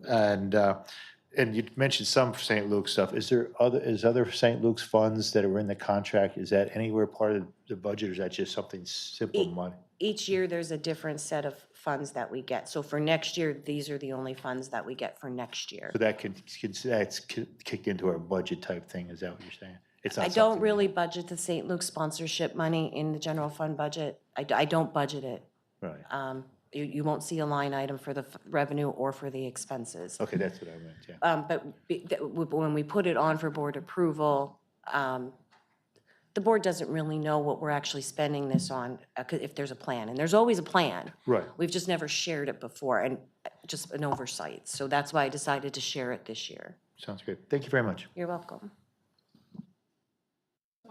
New kindergarten prep class. Mr. P, can you speak to that? Can't see me though. No, I can't. Yeah, it's really, we're gonna learn who the audience is gonna be from the kindergarten screenings. So we're looking at students that have never been to preschool. Maybe we've had some issues with some toileting in the past few years.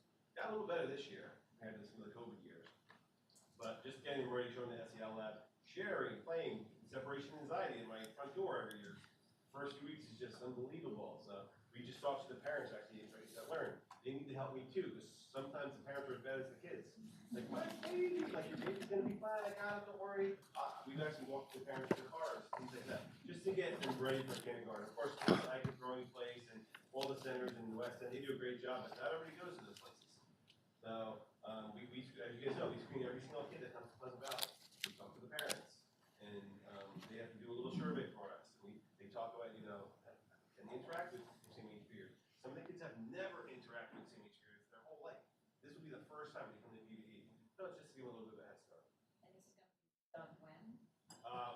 We haven't the exact time. I'm trying to convince Dr. Conrad early August, but so we're still in the planning phase of how it's going to look. But I kind of, summer. I want to wait a little bit longer because we don't know some of them. Honestly, some don't even enroll until late July, and so unless we get it in 2 phases, we're still in the planning phase though. So. Question on the number of teachers that are designated as being funded by, in this proposed budget from grant money, is that the same as this past year, the current year? It is the same as this year, yes. It's been different in previous years, but it is the same as this year. You know my feelings on using grant money for I know. Okay. Sammy, what does 1 mil equate to for us?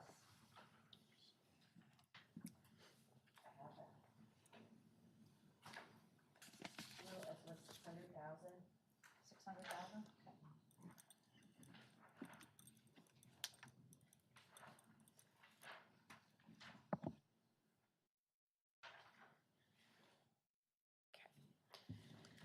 Okay. So the 0.5% would give us 859,000 revenue.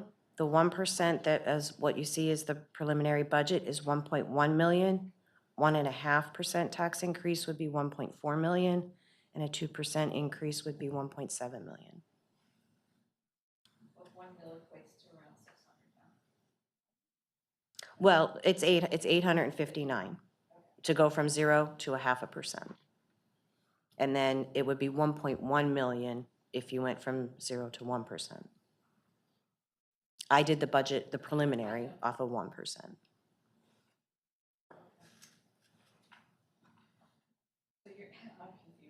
I'm sorry, I shouldn't have said the 600 to original until I got my paper. It's 800. 1 mil, not 1%, 1 mil. What I'm asking. 1 mil would generate $1.1 million. All right, thank you. You're welcome. Anyone else? I just have a comment. Okay. I'd like to thank Mrs. Smale. This has been one of the most detailed budgets I've seen since I've been on the board.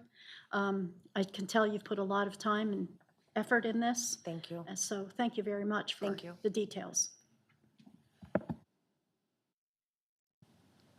Tammy, yes, thank you. And thank you for bringing someone in for the single audit report. It's not, I've looked at it many times, but thank you for having someone come in and for all the work that you've done here.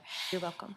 Now, on the Ready to Learn grant, on the mental health services, the 91,000, are they new services? Or are they anything outside of something that comes from other grant money that we use for mental health services? I know it's a general question. I'm sorry, I don't mean to throw something, but I'm just curious. Okay. This, like I said, the Ready to Learn we worked on, we actually had like 3 meetings for this and we worked on it. So part of the the mental health would be the YES program. the Carbon Monroe Pike Program. Just going through the list here. Psychology Department, some new programs that they requested. Workbooks for our transition coordinator and for reading and math. Sonde for special education, there are also workbooks and a program. So things like that, that's what's under there. You're welcome.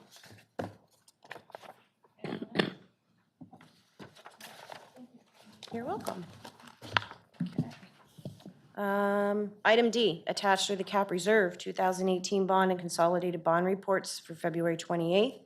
The cap reserve account has an available balance of $23,259,505.94. The 2018 bond has an available balance of $0 at $228.26. 2018 bond will go away in March. We're expending the balance of the monies to close it out because we're reaching the time limit that we need to get rid of that money. Spend that money, not get rid of. The consolidated bond account has an available balance of $3.6 million. Any questions on those reports? Okay. Item E, attached is the EBTEP report for January 2026. Pleasant Valley's EBTEP balance was $5,868,787. This is equivalent to 5 months. We're required to maintain 4 months reserve. We're in good position there. Any questions on that? No?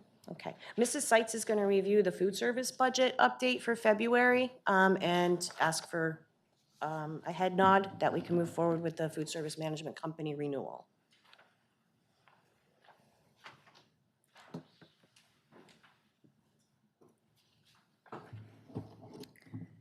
Good evening. Tonight I'm going to go over the district's food service budget status for the 25-26 school year. Joining us tonight from Whitson's is Eric Ventriglia, our general manager. The current slide begins with the top table showing the revenue. And unlike the general fund, revenues for the food service can be broken down into 3 simple categories: our federal and state reimbursements, our in-school revenue, and our other. In the second column is the actual revenue received as of February 28th for each respective category. Our current revenue is $1.6 million. In the third column is the projected revenue until the end of the year, which takes us to the last column, the combination of both actual and projected, giving the estimated total revenue for the 25-26 school year of $3 million. Remaining on the same slide, the second table shows the expenditures, staying at 3 main categories that our expenditures fall under. We have the Whitson's expenses, we have our labor and fringe, and we have other. The second column is the actual expenditures as of February 28th for each of the respective categories, and our current expenditures are about $1.5 million.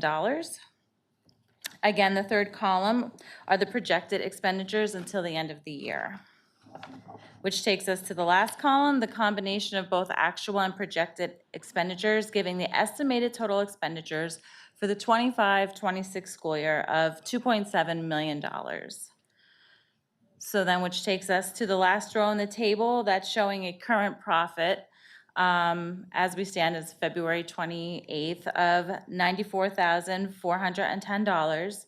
And the projected profit at the end of the school year will be approximately $279,410 as a profit.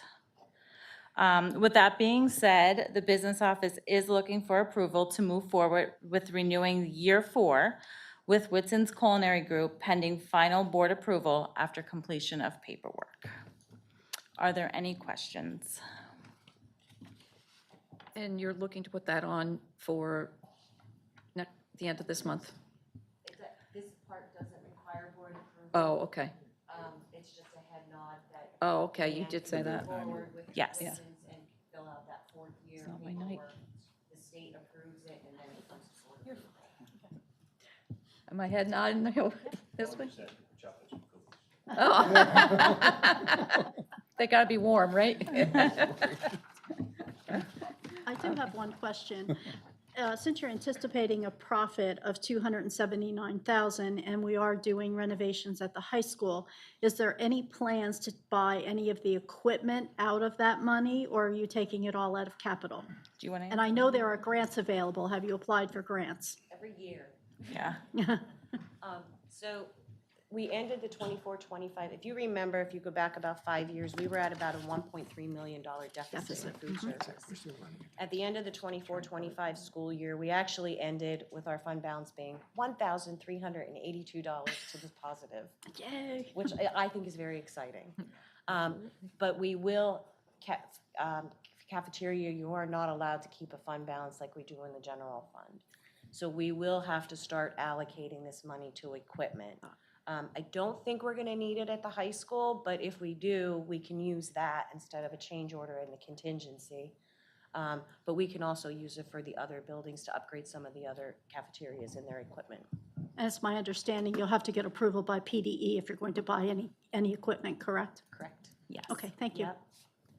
Paul and Eric would like a brick oven pizza oven Ooh. at the patio. Oh, outside that the sounds high good. That's a good idea. It all starts there. All right, anyone else? Okay, all right. All right, then moving on would be to item G. The attached are the cafeteria meal totals for February that I will go over. The total breakfast meals served were 19,688. Lunch meals served were 40,995. The after-school snacks served were 3,281, and a la carte sales for the month were $20,379.70. Any questions on those? Nope. And then item H is just attached is the Winston's monthly newsletter for February for your review. Any questions? All right. Good. Thank you. Okay, thank you. Thank you. So that finishes the finance piece. Is there anyone in the public that has any comments on any of the financial things that we just discussed? Yes.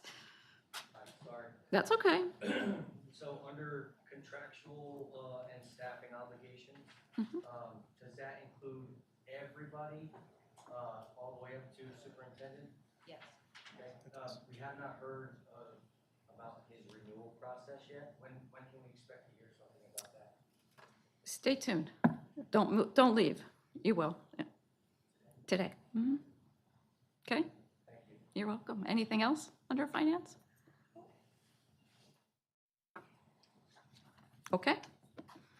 All right, moving on to education and curriculum.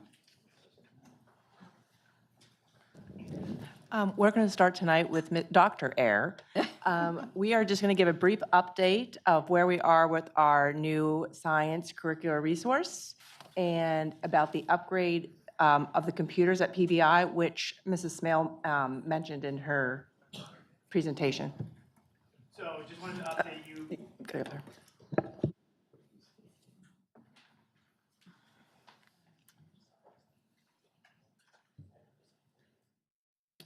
So I just wanted to update you with the Twig Science for PVI and the middle school that we have. So all the teachers have received those manuals. They've got their online access, and we have PD scheduled for March 20th, so they're ready to roll with that.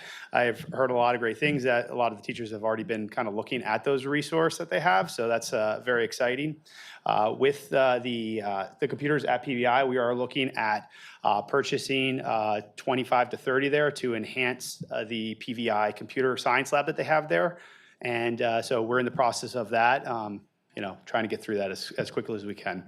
And then lastly, just an update on the SEAL cohort with IU.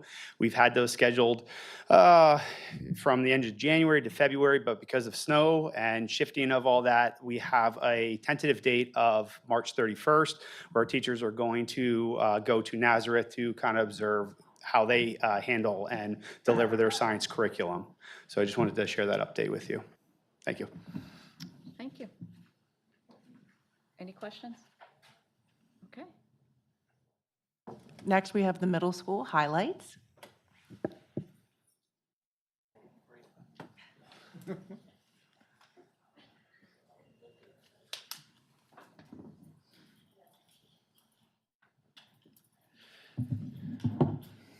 Good evening, members of the board, Dr. Conrad, Dr. Howard, Mrs. Smale, and Mrs. Fulmer, and our community. It's a pleasure to be here tonight to share a snapshot of the incredible energy currently filling our hallways. As we enter the home stretch of the school year, I'm continually struck by the dedication of our staff and the talents of our students. I can say with confidence that our students truly shine in every arena, whether it's through academics in the classroom, performances on the stage, or grit and sportsmanship displayed on the athletics field. Our school spirit has never been stronger. To give you a true sense of that vibrancy, we've put together a video highlighting some milestones and everyday successes that define our building. So please enjoy a look at this year so far.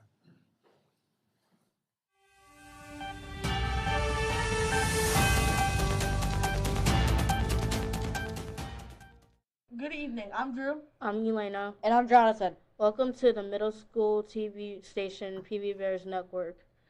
This is the 2025-2026 school year. Here's your terrible joke of the day.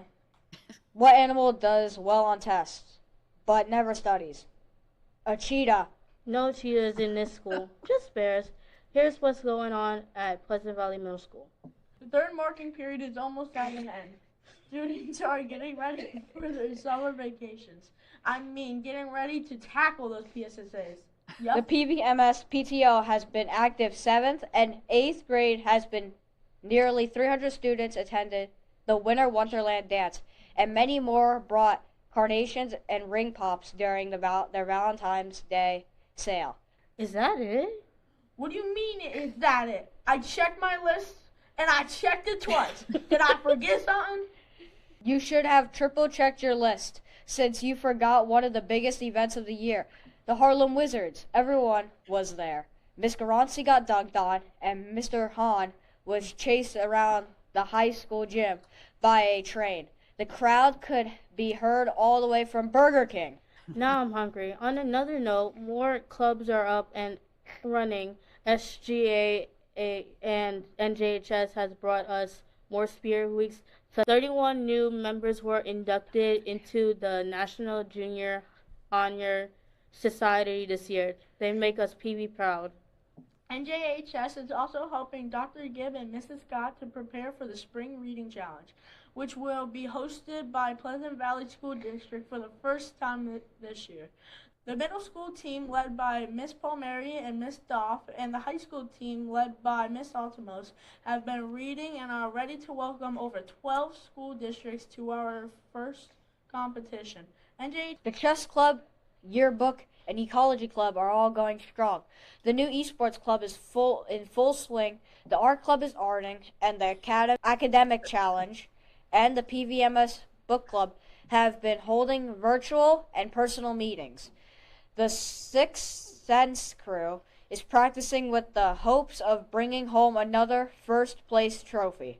And the jazz band and woodwind ensemble have been meeting and will play at this year's Poetry Shout. That sounds like music to my ears.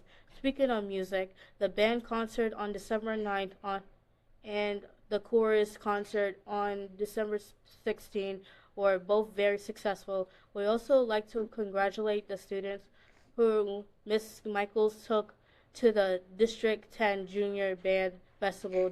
The Drama Club's production of Camp Odyssey, A Pirate Legacy in November, was a great success with the help of the students, teamwork, dreamwork, and Mr. Rodriguez. The musical club just had auditions, and the students are starting to prepare for Broadway's Junior Review Pure Imagination. To more creative news, the 5th annual Poetry Shout will be held on May 15th, in which students will be reading their own poems with support of the jazz band for ambiance. We hope to see y'all come out for both of these events. The winter sports season is over. Middle school cheer, girls basketball, boys basketball, and wrestling all had a great seasons. Spring sports are starting up. Look for games coming from girls soccer, basketball, softball, track, and girls and boys lacrosse. Go Bears! The PVMS library is packed nearly every day between checking out books, class investigations, and the library's creative Make It Monday collaboration with PV Bears Network, and the hub of the school is hopping. The library, who also hosted this year's annual Spelling Bee, our winners were Adeline M., Katie R., Ella S., Brett P., Emmanuel A. The middle school continues to gear up for America 250. PV Bear Network has been reading a page of a day from the K's for Keystone book. The 6th grade social studies department has been focusing on the signers of the Declaration of Independence, while 7th grade has been investigating the document itself, along with Pennsylvania's role in the founding of America. 8th grade has been analyzing the Declaration of Independence and rewriting it using today's language. Miss Hinton's homeroom hosted the teachers and staff for a cookie party and a Super Bowl celebration.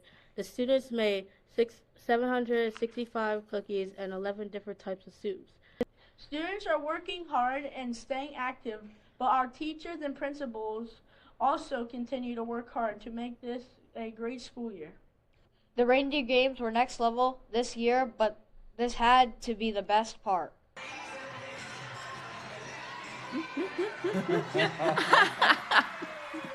Mr. Castellano had students create amazing dioramas, and Senora Santiago wowed us with her Day of the Dead activities, as she does each year. One of my favorite days of the year so far was when people came to our classes to read to us. Mr. Cleary was our guest reader. 143 6th graders, 146 7th graders, and 126 8th graders earned certs and desserts the second marking period, and this week we're having our proud rewards today. Thank you for joining us today. Wait, don't forget the great winter pep rally Mr. Rodriguez hosted. No, I thought we said we weren't going to talk about that. Oh yeah, I forgot. Look, I'm not ashamed that the teachers beat us in volleyball and basketball, because next time we're going to take it. Yeah, they don't have a chance, right? At least that's what I tell myself in the mirror every morning. Thanks for taking an interest in all the great things we do at our school. We'll see you back here on the PV Bears Network in the future. Have a great night, and don't forget to wash your hands. Go Bears! You're a hoot. Just to close, I want to say thank you to Dr. Gibb and the students at our in-house TV studio, PV Bears Network. This is a great new opportunity this year. It is truly 100% student-driven and created, and hopefully there are some future video creators and producers for Seymour Mac Productions here. So thank you for your support. Thank you. That was wonderful.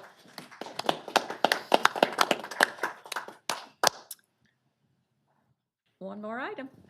Actually, I have a couple, but not. It's not. Mine are going to be really fast. I do want to say that when we did do the video of the first part, we did have students from the high school working with Seymour Mac Productions, so that was very nice. Mrs. Smale earlier this evening talked about the transfer of money for the high school furniture. I just wanted to bring a few photos of some different items that we're purchasing. Of course, in the classroom, we're getting the desks and chairs and things that we've been getting all along, but we've also, we're getting some different items. So I thought I'd bring those just so you could see. Some of the tables you see up there will be going in some of the art rooms and different areas like that. The booth type seats, they're not going to be that color, but we will have those. They're in some of the hallways, and when we do the building tour in April, you'll see where they are like built into the wall in some of the hallways, and then they will also be in the, we're calling it the special part of the cafeteria. The seniors have their own area in the cafeteria, and we're trying to make this really special for the seniors because we feel that they should have that. And if you look at the picture right below the booths, we have some of those longer, they're like a higher table. Those will be in the senior cafeteria along with a banquette and some tables like that around the windows, and then just some regular cafeteria tables. And the seniors will also have an outdoor patio with picnic tables where they can sit during lunch on nice days. So I just wanted you to see some of the items that we're purchasing that aren't the typical student desk and chairs. FCS room? It's not on. It's down below the picture. Oh, yeah. We have some tables in that room. Some of the special areas had some different kind of tables. So in the FCS room, we can't get enough seats for like 25 kids in the middle. So we brought in tables that are on wheels. So when they want to do something that requires a table, they could have that. There's also a classroom they could go to, but because we're going to have kitchens all around for the FCS. Oh, family and consumer science, sorry. Okay, that's what I'm thinking. But we also, we also have. I thought it was Dr. Conrad's dissertation. I just Yeah. want FCS. Just give me what it is. We Thank also, you. yeah, we also have some different tables like that going in other areas, but that won't be till phase 4. Yeah. Any questions about the furniture for the high school? So do you have any plans with the ones that you're putting up against the wall? I think it's the ones to the far right. The far right. You were talking about putting up against the wall so you could have collaborative learning in there. Is there intentions of taking monitors and put it on the wall so one student could project it there to the rest of the students? Oh, no, we didn't, but that's a great idea. I bring those sometimes. Yes. I do once in a while as well. So together we, great things. No, I mean, throughout the world, I've been, places Yeah. it's very collaborative to get Yeah. smaller groups together to go and have one computer and there it is right there. And that's a great idea. And Reminder how cheap it is. It's And we not might a- also want to look at that in some of the small group instruction areas back there, as we have some of those rooms going in as well. I did have the opportunity to walk around today with Ashley, and I think everybody will be really excited to see what that center area looks like. It's amazing. They're already painting in some of the offices, so it's amazing what's going in. So thank you for that suggestion.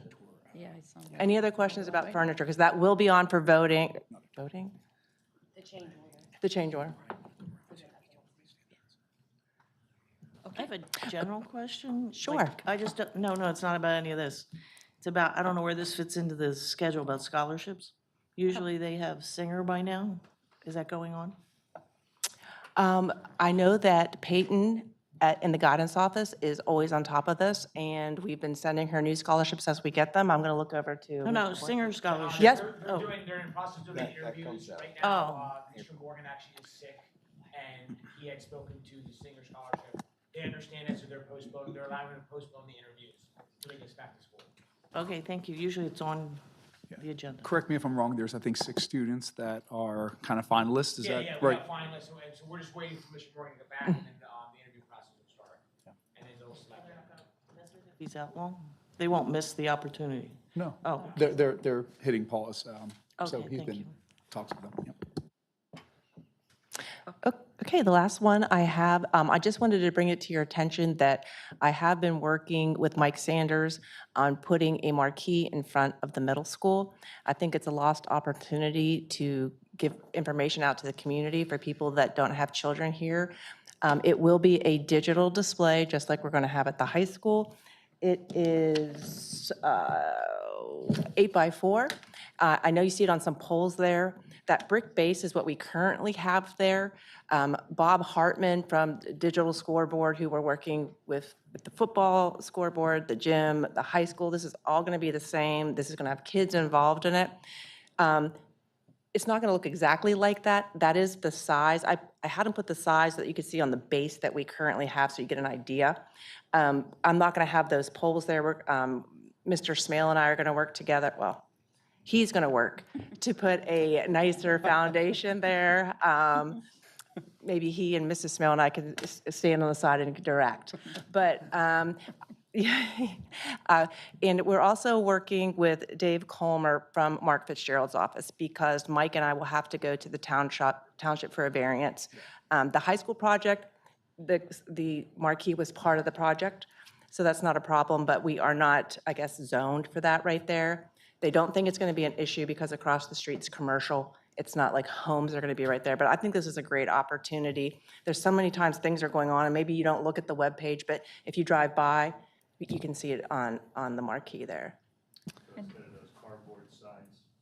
Those cardboard signs that we usually see outside, that this is going to replace that? Yes, well, Because and they're a you'll- little hard to read when you're going Well, and Schools going through there. I put the picture of the current marquee there. I just took that this week, and it's no fault of the middle school at all, but we don't have all of the letters and stuff that you can even use for that. So that's why I started going down this road. I was working on it. Mrs. Kresge thought it'd be a great idea for me to bring it to the board so you knew what I was doing, so So is that a dual side? Is that going to be a dual? yes, Yeah, okay. both sides. And the funds are coming from? St. Luke's. Thank you. Anything else? Nope, that's it. Oh, that wasn't too bad. Any questions under education and curriculum, the board? Okay, any questions from the public under education and curriculum? No? Okay. Moving on to transportation. Okay, I'm going to review, so we started our transportation contract renewal. We started back in July with an RFP process. We did advertise the RFP during the month of July. First Student was the only vendor to submit a bid. Another vendor had showed up at the bid opening but did not submit a bid. Pleasant Valley School District rejected the bid proposal and began negotiations with 5 different transportation vendors and took into consideration the cost to move transportation in-house as well. Negotiations began in September and ended in late January with First Student negotiating the best contract. Pricing that was, estimates that were given to move transportation in-house came to about $13 million. So it was a huge expense to the district for us to move it in-house.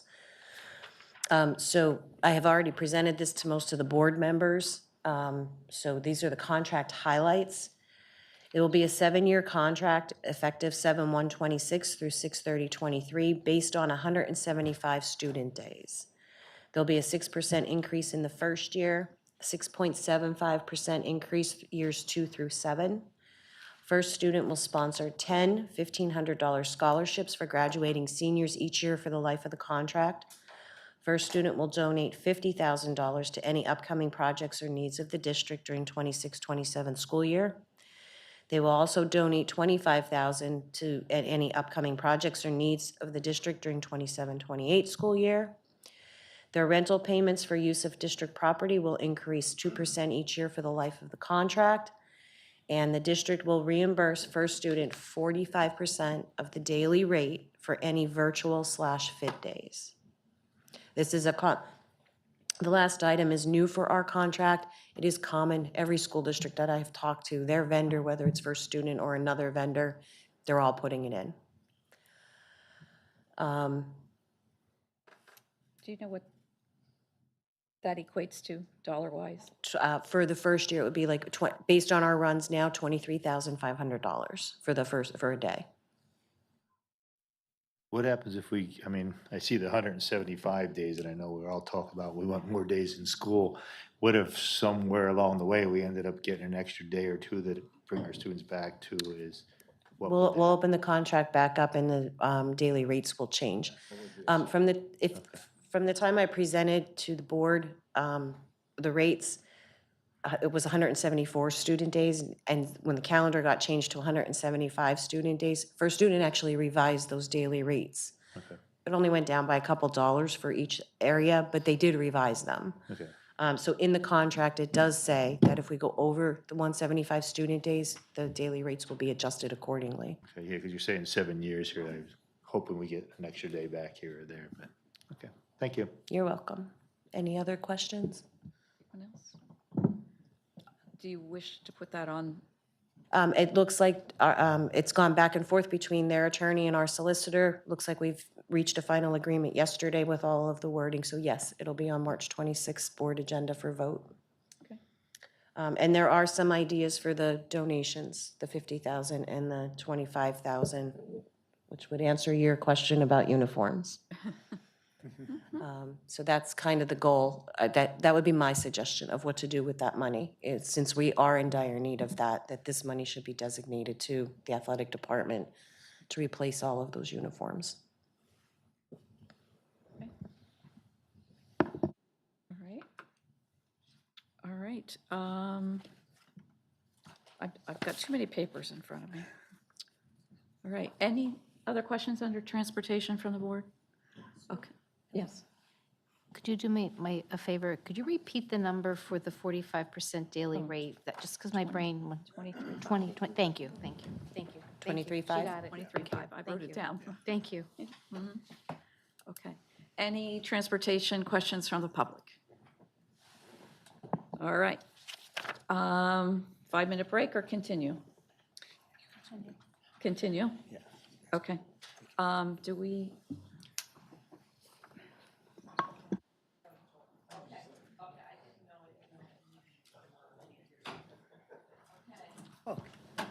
I didn't see, I know, right? Have a good evening. See you guys, thank you. Thank you. Appreciate it. Good night. Take care. See you guys.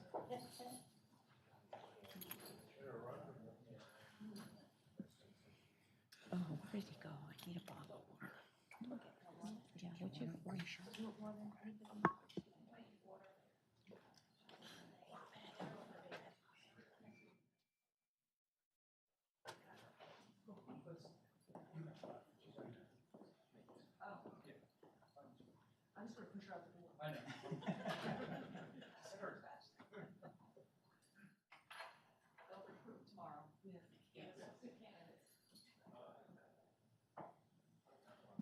Okay, moving on to technology. Good evening, everybody. As we kind of earlier discussed, computer lease this year is a little bit of a unique cycle where we are aging the ESSER devices that we had. As we discussed earlier, we're looking to replace 80 currently in use ESSER laptops for staff use across the district. If you guys have been paying attention with the news lately, RAM has been going off the charts with the tariffs and AI boom that's going on right now. So that being said, we're making sure that we're looking at pricing very, very carefully to make sure that we are getting what we need, to make sure we're supporting the staff that needs the devices, but also being fiscally responsible. So that being said, 80 devices are what we're looking at. We're going to be starting to get our quotes coming in shortly. We've already started reaching out to vendors to start finding out what the pricing is. Obviously, it's going to be a little bit of a touch point because of how much it fluctuates, but we'll be working with them to make sure we get the best price possible to replace these devices.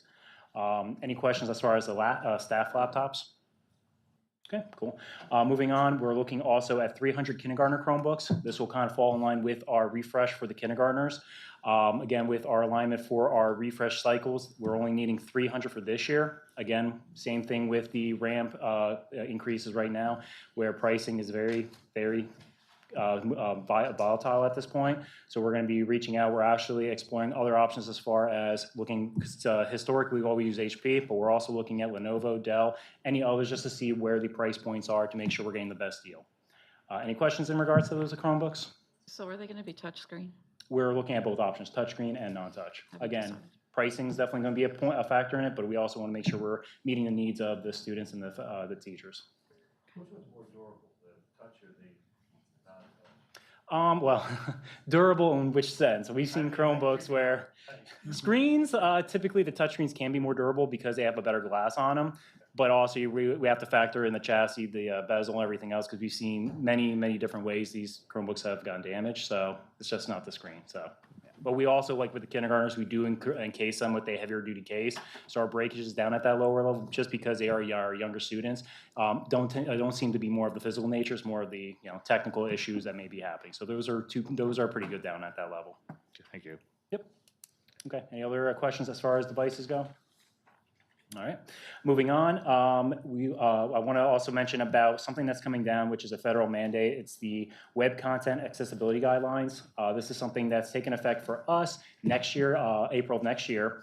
Basically, it's the accessibility for us for people with visual impairments to see our website.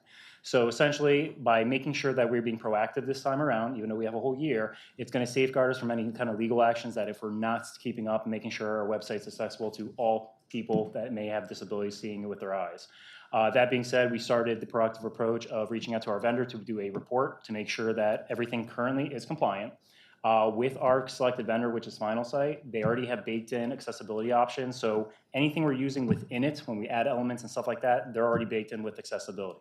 So a part of that, we've also have the service with them called AudioEye, which also includes the ability to monitor and make sure everything stays compliant. It actually has the ability to fix minor issues if it notices right away, such as color contrast or things like that. It could actually make those adjustments. On top of that, it actually also gives us a report of anything that they can't fix, so we can then go in and fix it ourselves.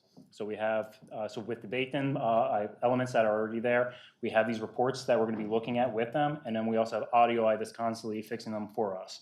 Based on the reports of all of our buildings or all of our web pages for our buildings, everything, the lowest one we had was a 97%. Everything else was about 99% right across the board.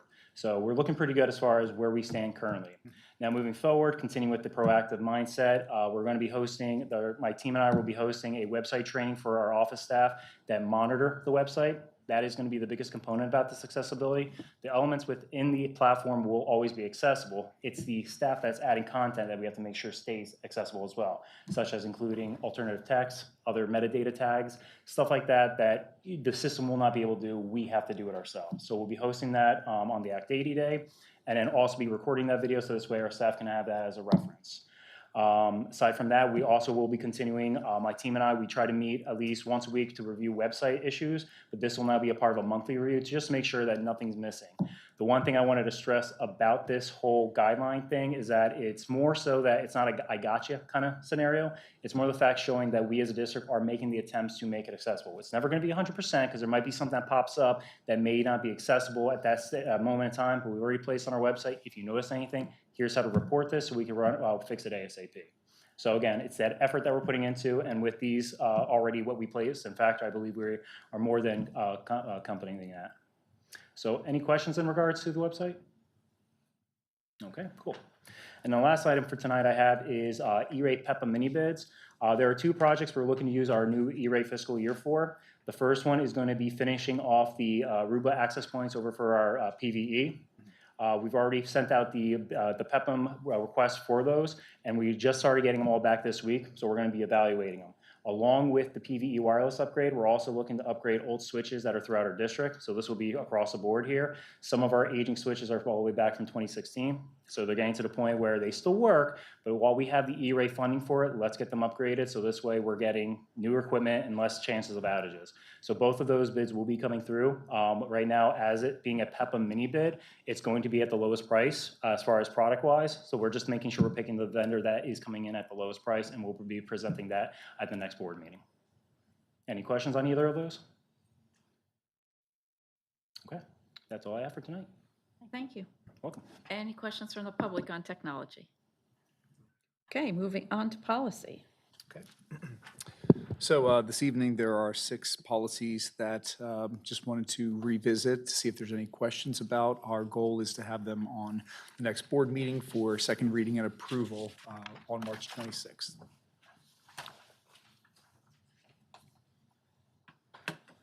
Off quiet. Any questions? Okay. Okay. All right. Yeah. What? All right. So the next thing is the alternate income form. So this was a form that we were asking our parents to fill out because when families fill out the form, basically it helps the district to receive funding for new technology, library books, and specialized school services. To date, we have about 1,977 families that we are hoping that will still fill this form out. I recently sent out a phone blast on March 2nd, and from that, we had an additional 138 responses. So again, you know, a slow trickle, but the goal then is for me to send out other original notifications to families just to encourage them. You know, because of the free and reduced lunch, oftentimes parents might not think that it's a necessity to fill this out, but it really does help out with some of our additional funding. So just want to bring that to your attention and just inform you additional attempts will be made to get that information so we can help our future finances. All right. Any questions about that? Okay.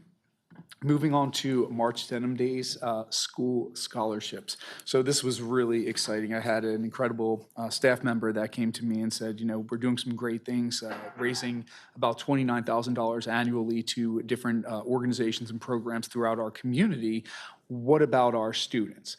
And so the idea was pitched, you know, could we maybe do a monthly dress down for our students? Well, what will be listed on the upcoming board meeting would be a scholarship that each of the 4 school districts would be able to present through, you know, an equitable distribution of the, you know, broken up into the 4 schools, where then scholarships would actually be able to be presented and selected from individuals in that group. And my stipulation was that it had to be 1 administrator, 1 support staff member, and 1 professional staff member. That can change annually, but the idea was just to garner some input and feedback. And the win is that obviously the money is going back to our students who will be graduating for the class of 2026. So wanted to bring that to your attention. We're really excited about doing this and actually doing this for several years to come. I think we might have to do it on an annual basis, as I understand, but you know, hopefully I can assure you we'll keep this momentum going. So any questions about that? Okay. Any questions? One each school or 2 graduates? 1 each, so 1 from each school to 1 of then the 4 graduates, so. So 4 different graduates would receive one from each of the buildings, right? Thank you. All right, great. Great. All right, moving on to virtual days versus FID days. So we had a really good conversation at the last working session, and I did some additional research through Mark's office, obviously with our IU, with our superintendents within Monroe County. And it does turn out that there were some modifications to the school code last year. So we have basically 2 options on the table, right? We have the option to use a virtual day pretty much anytime we want, but obviously we're going to have guardrails on that. Or we could look to have apply to PDE for FID days, in which we would be provided, if we meet the criteria, with a limitation of 5 each year for the next 5 years. Certainly you could do both, but as you can see, what I'm looking to recommend would be to forego the FID days and actually go down the path of using virtual days within specific parameters, and I just want to address that. So under virtual days, they can be used by the district for any reason at any time. There are no contractual obligations, which is an important piece to remember. They should be limited, as we typically only use 3 per school year. So when we're talking about transportation, you know, we probably have to keep that in the back mind, that about 60,000 set aside, and Tammy and I have already talked about that, of what we would basically project, you know, as a set aside for the budget. Obviously, with the virtual days, since we don't have a contractual obligation on page 20 of the CBA that talks about an agreed upon schedule for that particular day, it allows us to increase instructional time. And I will tell you that obviously we have the current FID day or remote instruction day schedule as is. And I appreciate the board allowing us to continue that. But as I promised you a few months ago, I said I promise I will not come back proposing the same schedule. And actually what you see later on is that we're looking to go typically from 2 hours and about 40 minutes of instructional time to about 4 hours and about 5 minutes. So almost doubling down on the amount of instructional time, which to me is a very valid to go down that path. We have had some discussions about, you know, back and forth. We tried to come to a middle road, and we've had great discussions, don't get me wrong, but it's just that the agreed part, I think, is really difficult because we're not getting there yet. So as you can see, I wanted to just also address too, if we were to go down the path of a virtual day, what I would like to kind of use as basically our guardrails is that, you know, obviously we could utilize it for a serious safety concern. I apologize. That is my kid's bedtime, so. Kids' bedtime. You know, it's just, So anyways, but we can use it for serious safety concerns. We could also use it if we're seeing hazardous driving conditions. So typically, a lot of school districts, including ours, are saying that if there's going to be ice or there's going to be potential, to really interfere with transportation of students, 1 to 3 inches or so, a lot of schools will usually pivot to a virtual day. Obviously, and I've said this, that if we're getting 4 to 6 to 10 inches, we're looking to do a traditional snow day, and that just makes sense. That was also shared recently under the safety and transparency, our weather decision-making process, just to remind parents, why we're making certain decisions, how we're making it, and things that we're really considering. But ultimately, as you can see through this schedule, there's a significant improvement. And the other thing I just wanted to talk about recently was that if there was a potential need for a staff professional development, and we know that the state is constantly changing, foregoing the FID route and going to the virtual route, we could technically embed an hour to either collaborate with our staff or to have time for professional development, even if it's virtual, which I think would be incredibly powerful. So just want to see if there was any questions or thoughts regarding the virtual days versus FID days. Well, thank you for listening. Of course. Because what was not working today, I'm glad to see we're making those changes, because I see how it is working at home with 2 of mine. Couple questions I have. Sure. I noticed here we have transition time for high school, middle school, and PBI. Yes. 7.75. Right.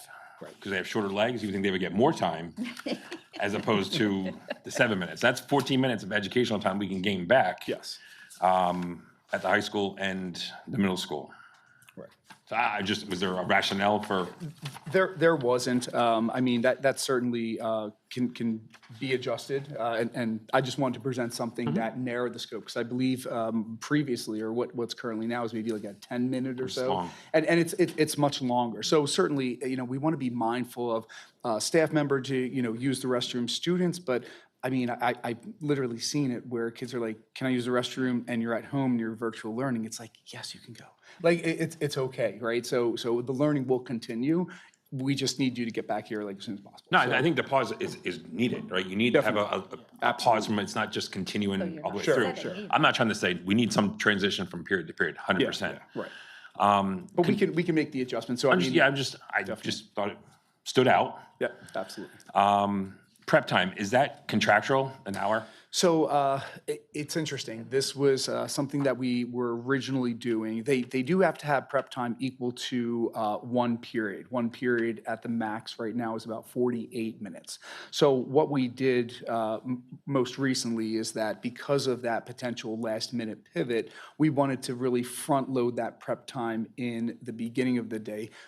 I would say this, I mean, as a former teacher, yes, you're going to need some time to move your plans online, but most of our teachers are teaching from PowerPoints and it's already online. So it's not a hard drag and drop to, continue that learning.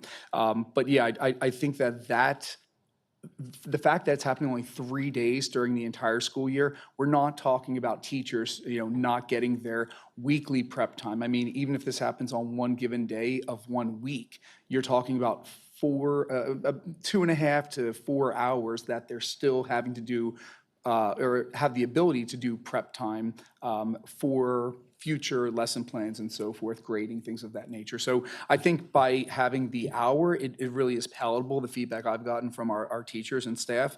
I'm sure some people wish that it was more, but I think I want to focus on the instruction on that very quick pivot that we have to utilize. And then the individual learning staff professional development time, is that open hours? Can students connect with their teachers? And yes, so that was the initial intent, was that students would be doing the work. And again, at different grade levels, my goal, because we're increasing instructional time, would be that part of the lesson is not only the lesson itself, but just the opportunity to start the work. With the intention that if for some reason students are struggling, at the end of the day, they could certainly circle back around to those teachers. Now, let's just be honest, the this could be, let's say, for teachers, but let's take the staff PD piece. We've just had some recent conversations about what are we doing with our counselors in the middle school and high school if a kid comes in the middle of the school year? Are we counting previous credits or not? So when I talk about staff PD, and this would be for professional staff members or our nurses, they would still have that ability to do that because they're not answering questions. And I think it's more of a, what is the need of the building, of the instructor? And there are going to be some courses that I would like to prioritize that open, ability for students to do the work and then ask questions. But I also think it really affords time strategically for some staff members to have that professional development. So it's kind of a, to be discussed with the administrator before we implement the day.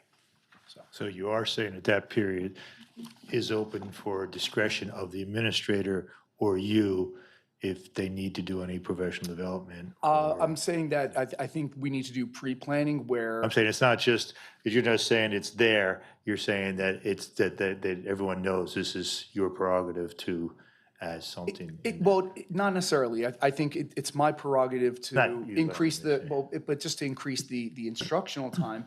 But I think, your non-instructional professional staff, like I mentioned, I think it needs to be understood that on these days, we're going to be looking at policy or we're going to be looking at other things because my nurses and my counselors are not going to be in the classroom. I think that's, again, further discussion because I do think, let's take, for example, like AP courses and let's say the virtual day was occurring in the third quarter. I want to make sure that there is that instructional time because we know kids are going to be taking the AP tests in the future. So I don't want to pull that teacher for professional development when they have something coming up. So that's why it needs to be a collaborative effort between the timing, the staff, the teacher, or professional staff member, and the administrator. So Does that open us up to any contentious?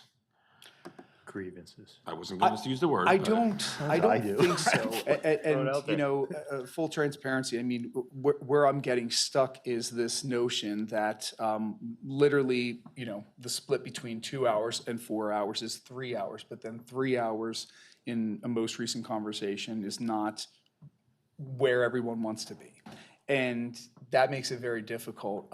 The virtual day, no, and I would say specifically because it does not, it says specifically on page 20 of the contract that the state or the district may use state dedicated FID days because at that time the contract, and again, unbeknownst to me, I didn't even know virtual was on the table. Now that I have the option to get more academic focused on a virtual day, we have our prerogative to implement that as such without any issues. And I will say that speaking with my colleagues, even in East Stroudsburg, who Maggie always does a virtual day, there haven't been any contractual issues, and I've looked at their contract as well. So we should be in a good spot. But I will say that after this conversation, I will be having conversation with Mr. Jaro just to say, hey, here's what we're looking to do, and always welcome his feedback too. And I think he would agree that we want to make sure that we dedicate some time. We might need to make some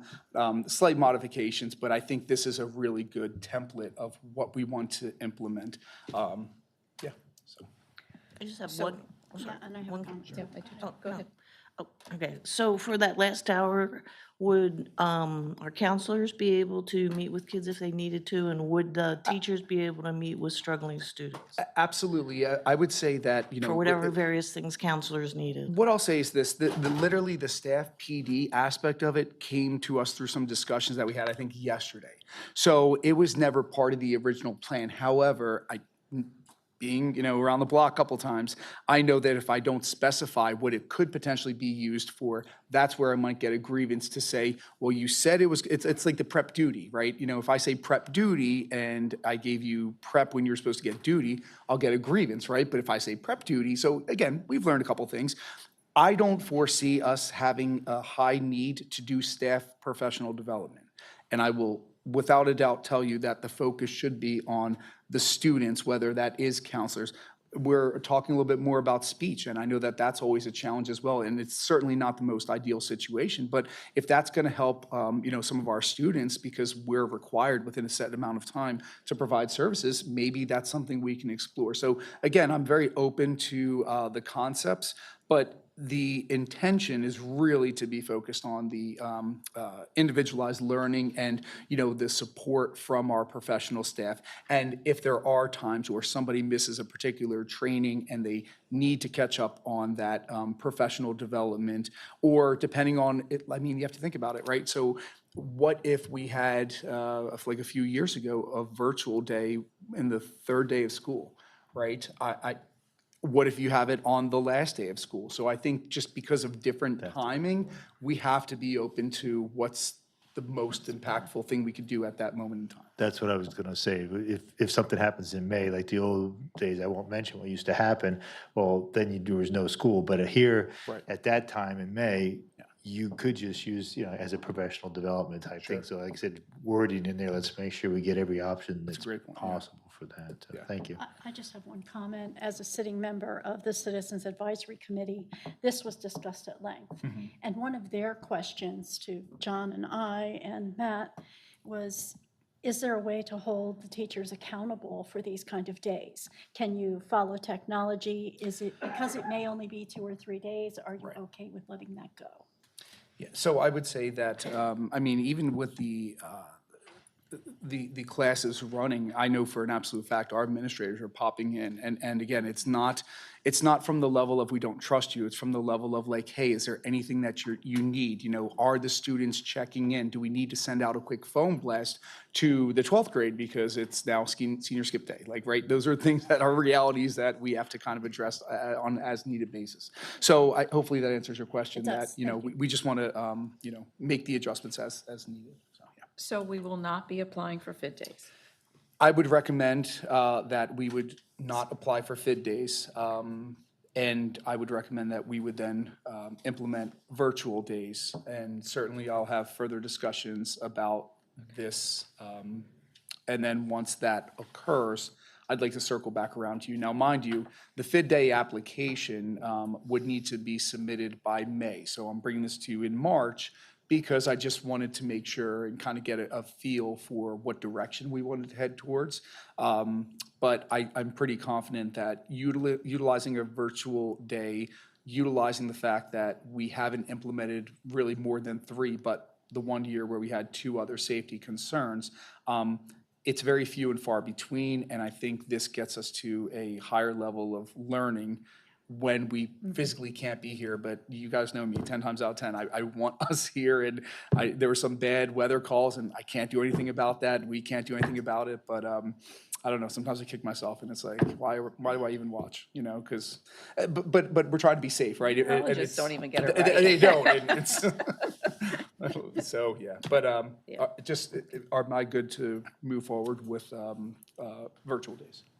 Yes. So okay. Why are we questioning if we're doing FID days or not? That's what I'm unclear. Because you're. I have to, so, yes, so for FID days, I would actually have to apply for them. No, that's what I'm saying. Why are we even entertaining the thought of doing a FID day when we don't want to? I just want to make sure that everyone's on Okay. the same page. Yeah.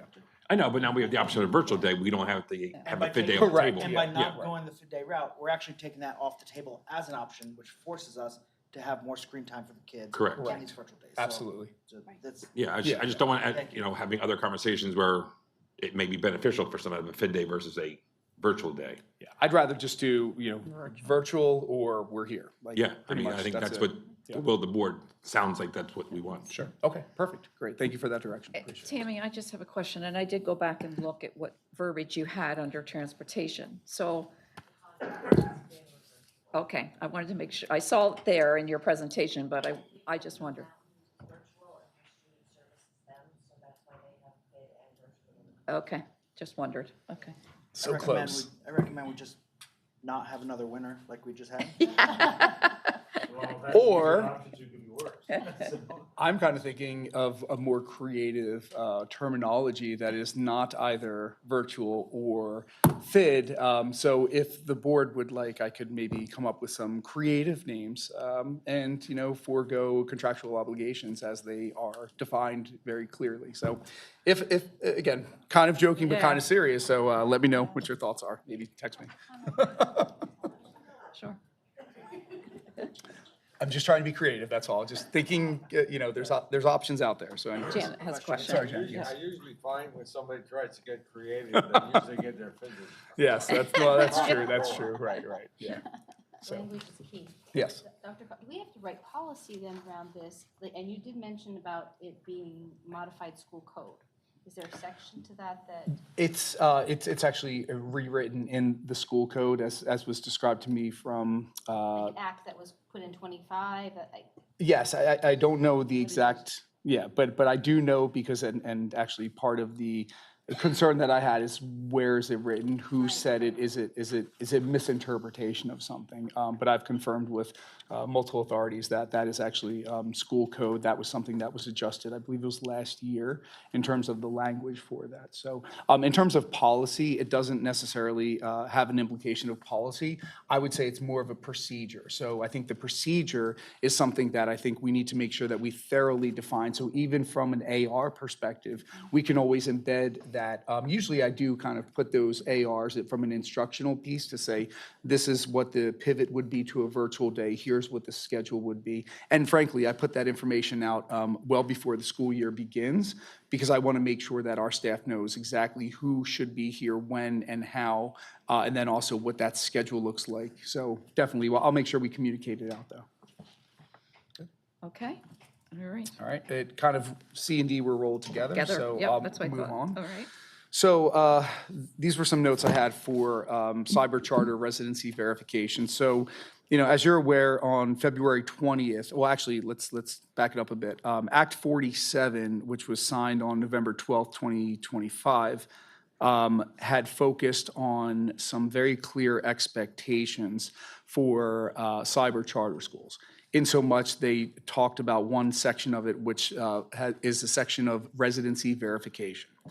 On February 20th, PDE created a required document for parents to complete and verify residency with students that, you know, allegedly live in a school district, and the school district is obviously on the hook for paying the cyber charter bill.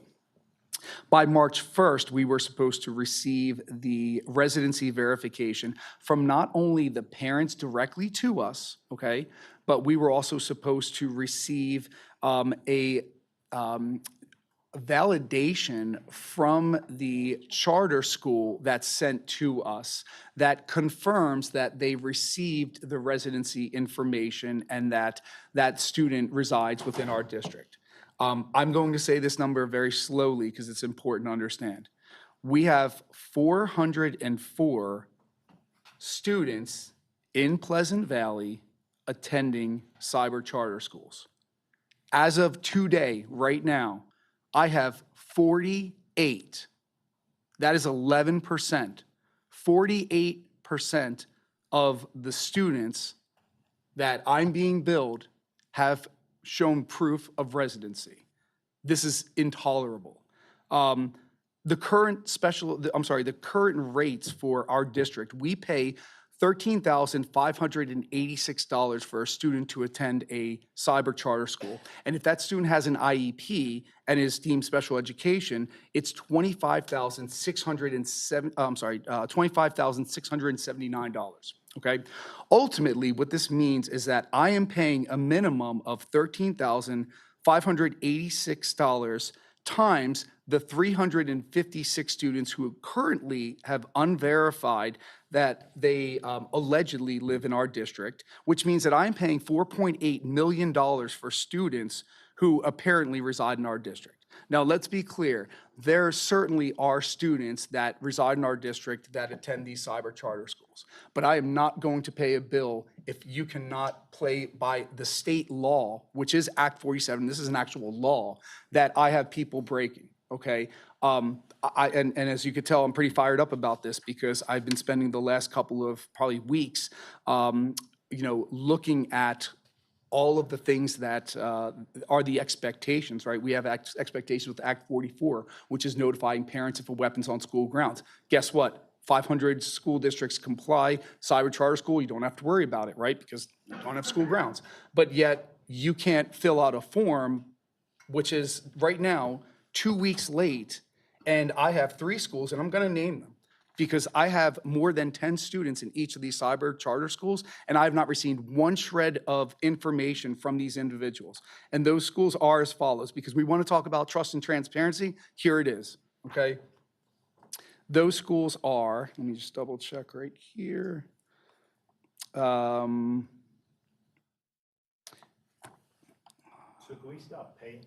Well, that's where, it is. Okay, yes, That's all I yes, wanna hear yes, about. yes. Can we So, stop right so, now? yes. I think we're all gonna ask the Yep, same of course. question. So those schools are PA Cyber Charter, PA Leadership, and LV Charter Arts. Now, I can tell you without a doubt, they will be getting a letter from my office tomorrow, and also to the Secretary of Education at PDE, as well as PDE, informing them that they have obviously broken the law, that they have not verified after 10 days and 26 days after receiving a document to fill out.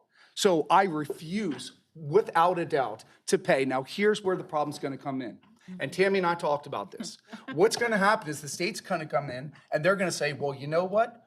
You have to pay them and we're just going to take it out of basic ed. That's actually, I would consider it unconstitutional, but you actually can't take that, and here's why.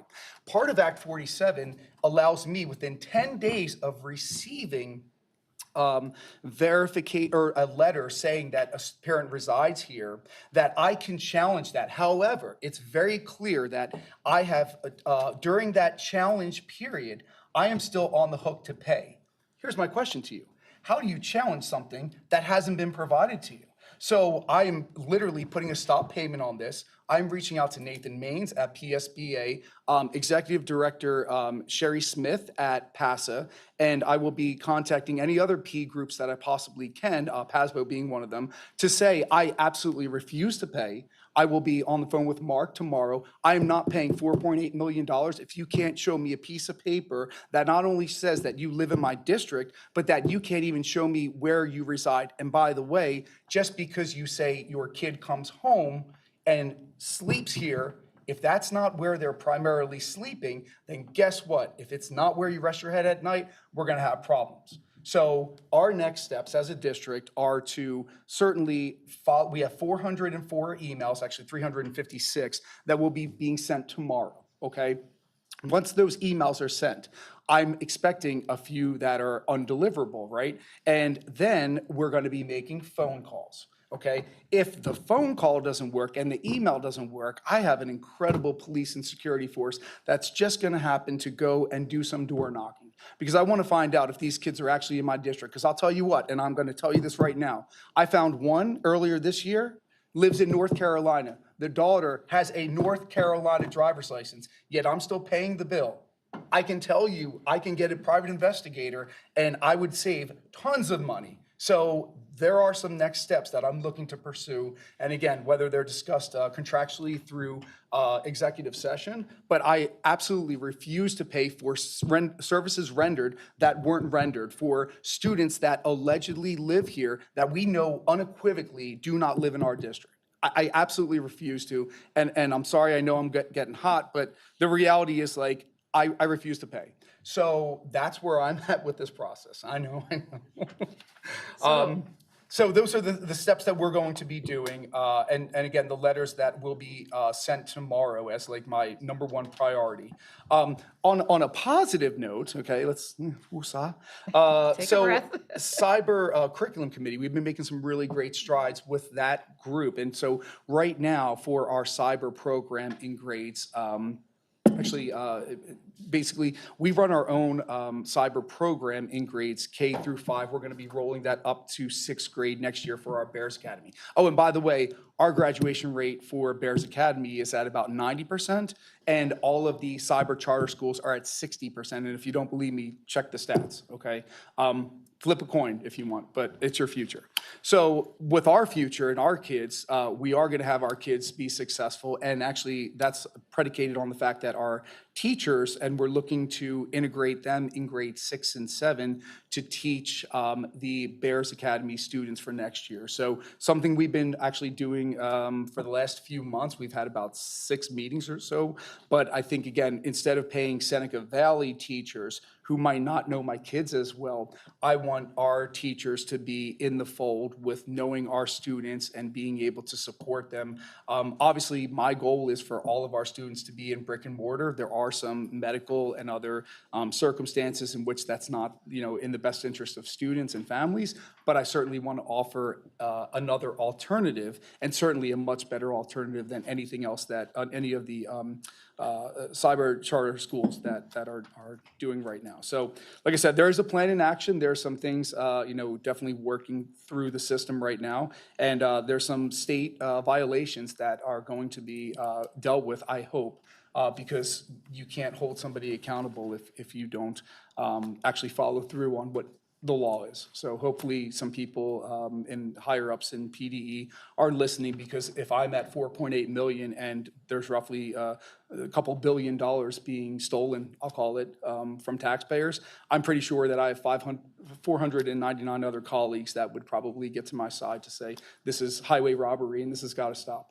The whole reason we have Act 47 and that law came to be was the level of accountability. And if somebody is going to be so brash to not even communicate to me and to not even provide me with documentation as per law, you are in direct violation of the law, and there are consequences for that. And I'm not going to sit back anymore. So just want to let you know. I've got a question for Tammy. The calm one. Well, only because I know you probably can't answer this. Sure. And it's because you're not in the account. Yes, of course. But from a legal point of view, based on the amount that's allocated from the state, based on our student population, if we find, let's say there's 40 people out of this 400, 10%. I would say that don't live in the district,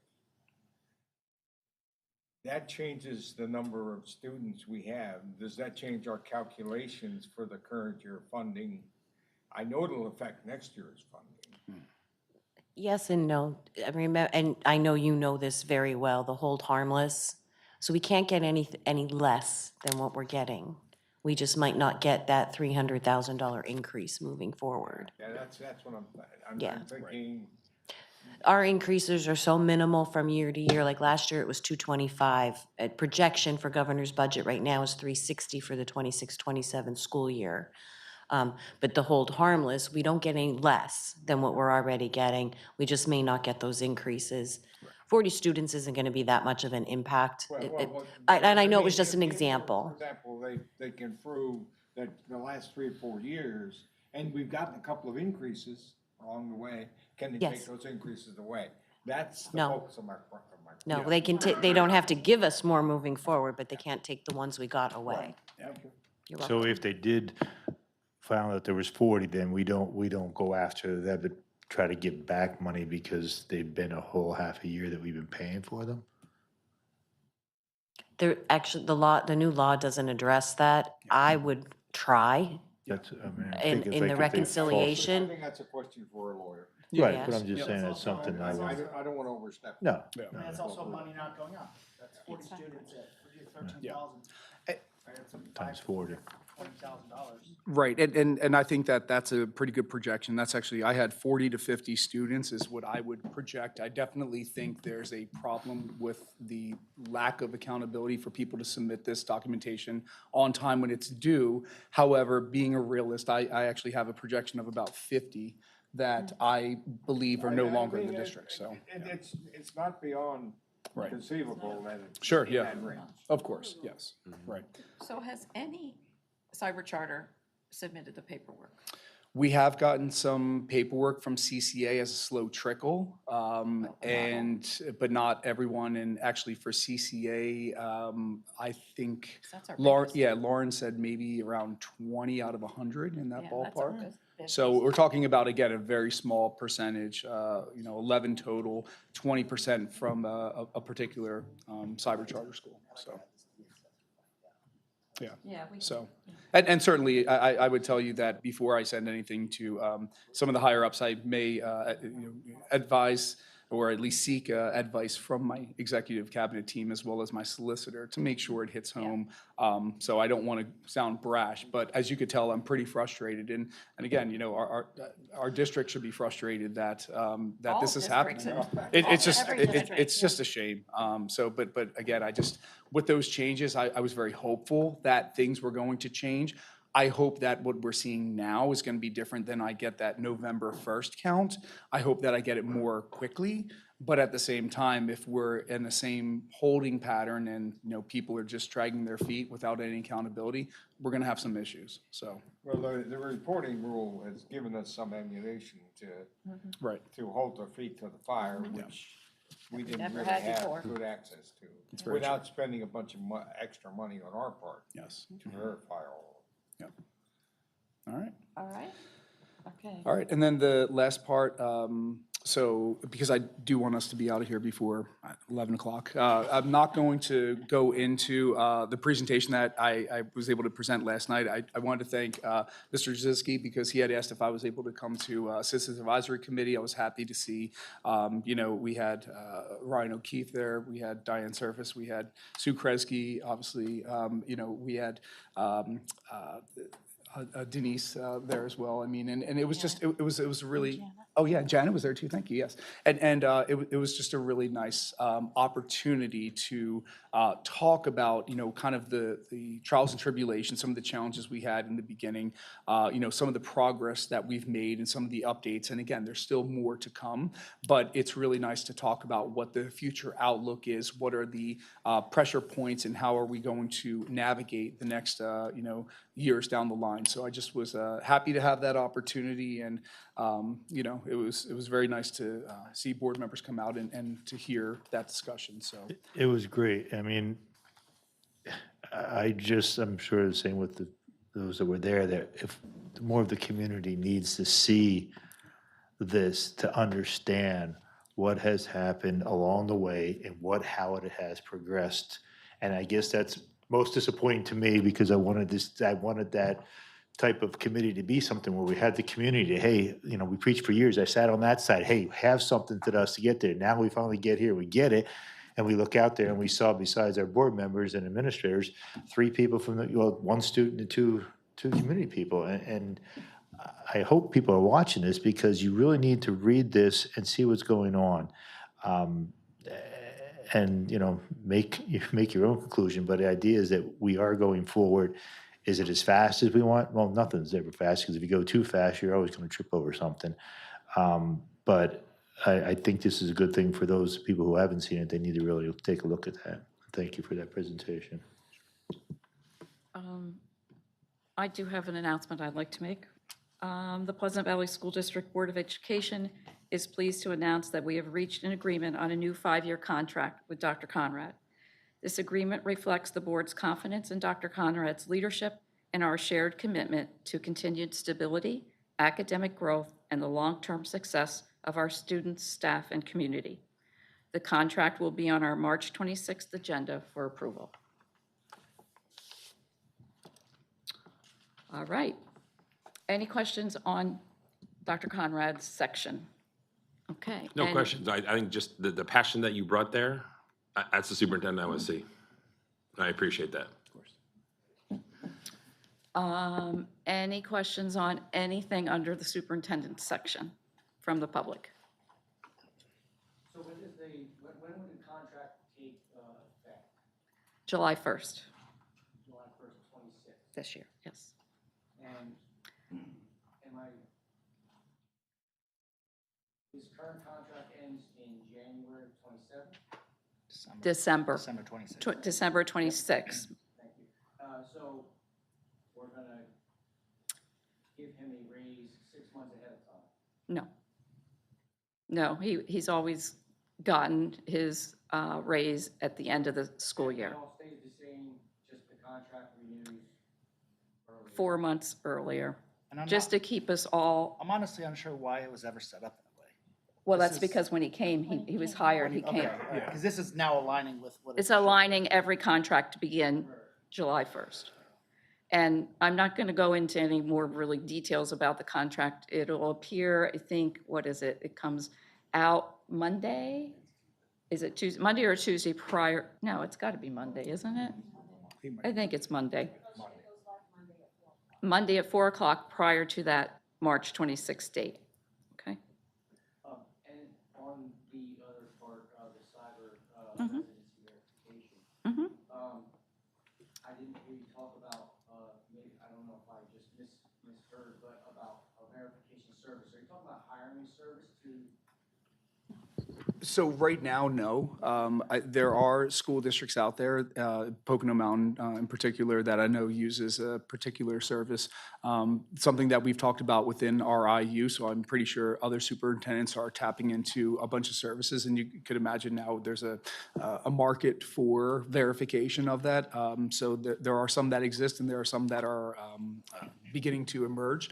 So that is something that we could potentially look to explore. I can tell you in my past, we have hired private investigators when we needed to, because the changeover of a couple $1,000s versus the cost savings of tenfold of that, it's a worthy investment. We're not spending any financial resources at the moment, because I do think we have a number of things we can do in-house, and I hope that there will be that accountability, and I should hope to see more of those documents coming through, albeit they're late. But, that's where we're looking to do in the future if needed. So. All right, moving on. Anything under security? No? Okay. We did athletics already.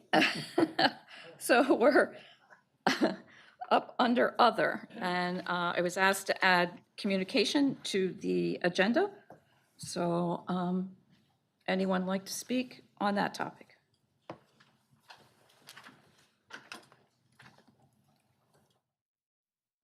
Okay. Hearing of no one, then we'll, I gotta turn my page. Well, it had to be put on here for a reason. I was, So whoever asked, we should discuss what the concerns are, because it made it this far to the agenda.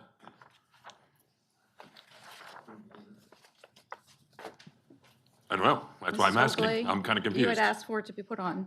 I did not ask for it to be put on. You had said to put it on. Okay. I had communications, but that wasn't my intent. What was your intent? Talk in the back. I don't think it's even- I don't Not a- think it's an issue that can be talked about in the back. Yeah.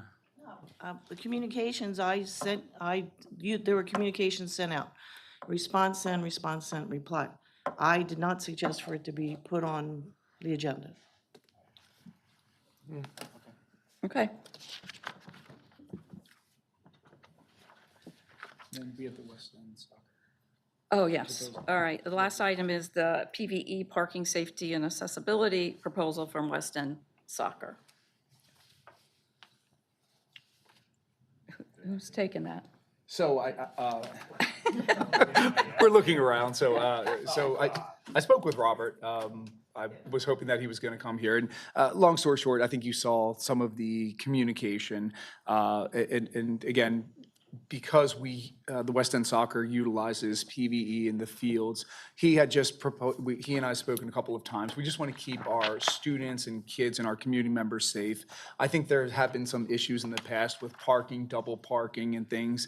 And ultimately, my suggestion to him was, let's kind of get our police and security involved so we're aware of what are the pressure points over the weekends. People are parking in the appropriate locations.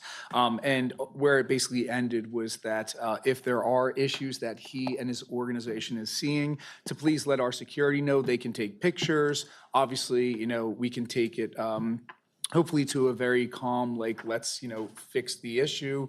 But there may be some individuals that, are addressed a little bit differently if there's continuous violation. So other than that, I mean, I think we're excited for the students. I'm certainly excited for soccer, here, so of course. But at the same time, we just want to keep our kids and community safe. So I will keep this on my radar for Robert, and if there are any questions from him, certainly I can bring those to the board at a later time. So that's all.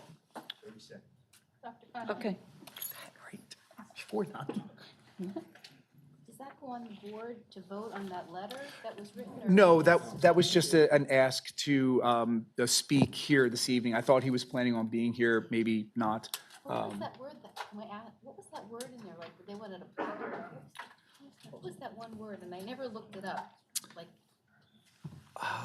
were they asking people to apply for something? Oh, placard, yes, yes. Right, yes. right, yeah. But that wasn't That's I mean, not we an didn't option. agree Oh, to that. No, yeah. we didn't, and what That's we what had, the ask was. yes, and what we did say is maybe, if their organization were to purchase cones and horses, as long as it's not going to interfere with, egress and traffic flow, then certainly we would be more than happy for them to set it up, and that's all. They just wanted to be careful about that. They had some issues in the past with people double parking, but again, if that's the problem, then maybe some of the other individuals in the organization need to kind of like facilitate what that looks like by the bus parking lots. So other than that, I think, we can be in a good spot. He just wants to keep everyone safe, that's all. So, yep. Dr. Conrad, there was a other thing, this Eric Forsythe for the public relations person. I'm supposed to give that to you. I'm Can't not sure if discuss it's, it now. okay. Just pass it. Yeah, thanks. We're gonna talk about later if too much right now. Okay, so. Oh, yeah. I'll talk to you after. So I am going to go back to communications just for 1 second, because there was a question about the article that's in the West, that appears in the West End Happenings every month. And it's signed on behalf of the Pleasant Valley School Board. It is submitted, Kathy and I work on the article together. And if you don't want this article to continue, please tell me. But there were concerns about it. So I would like to hear from the board if you wanted to continue or not, because it does take time to put this, it takes Kathy's time and my time to put this article together, so. I personally would like to see it continue, because the information that's put in there is the information and happenings over the last month. It's a good way for our seniors. That publication gets out to every single residency within our district. It's a great place to have our information and to shout out what we're doing is good things, being transparent and keeping that communication open. Well, I like that we support the Western Happenings. So, yes, please. Yeah, it's been done for years. Yeah, it has. It was prior to myself, it's been done. So we're all okay with it going on, continuing? I mean, Okay.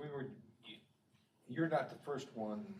No. In recent years, it's been going on for a number of years. Absolutely.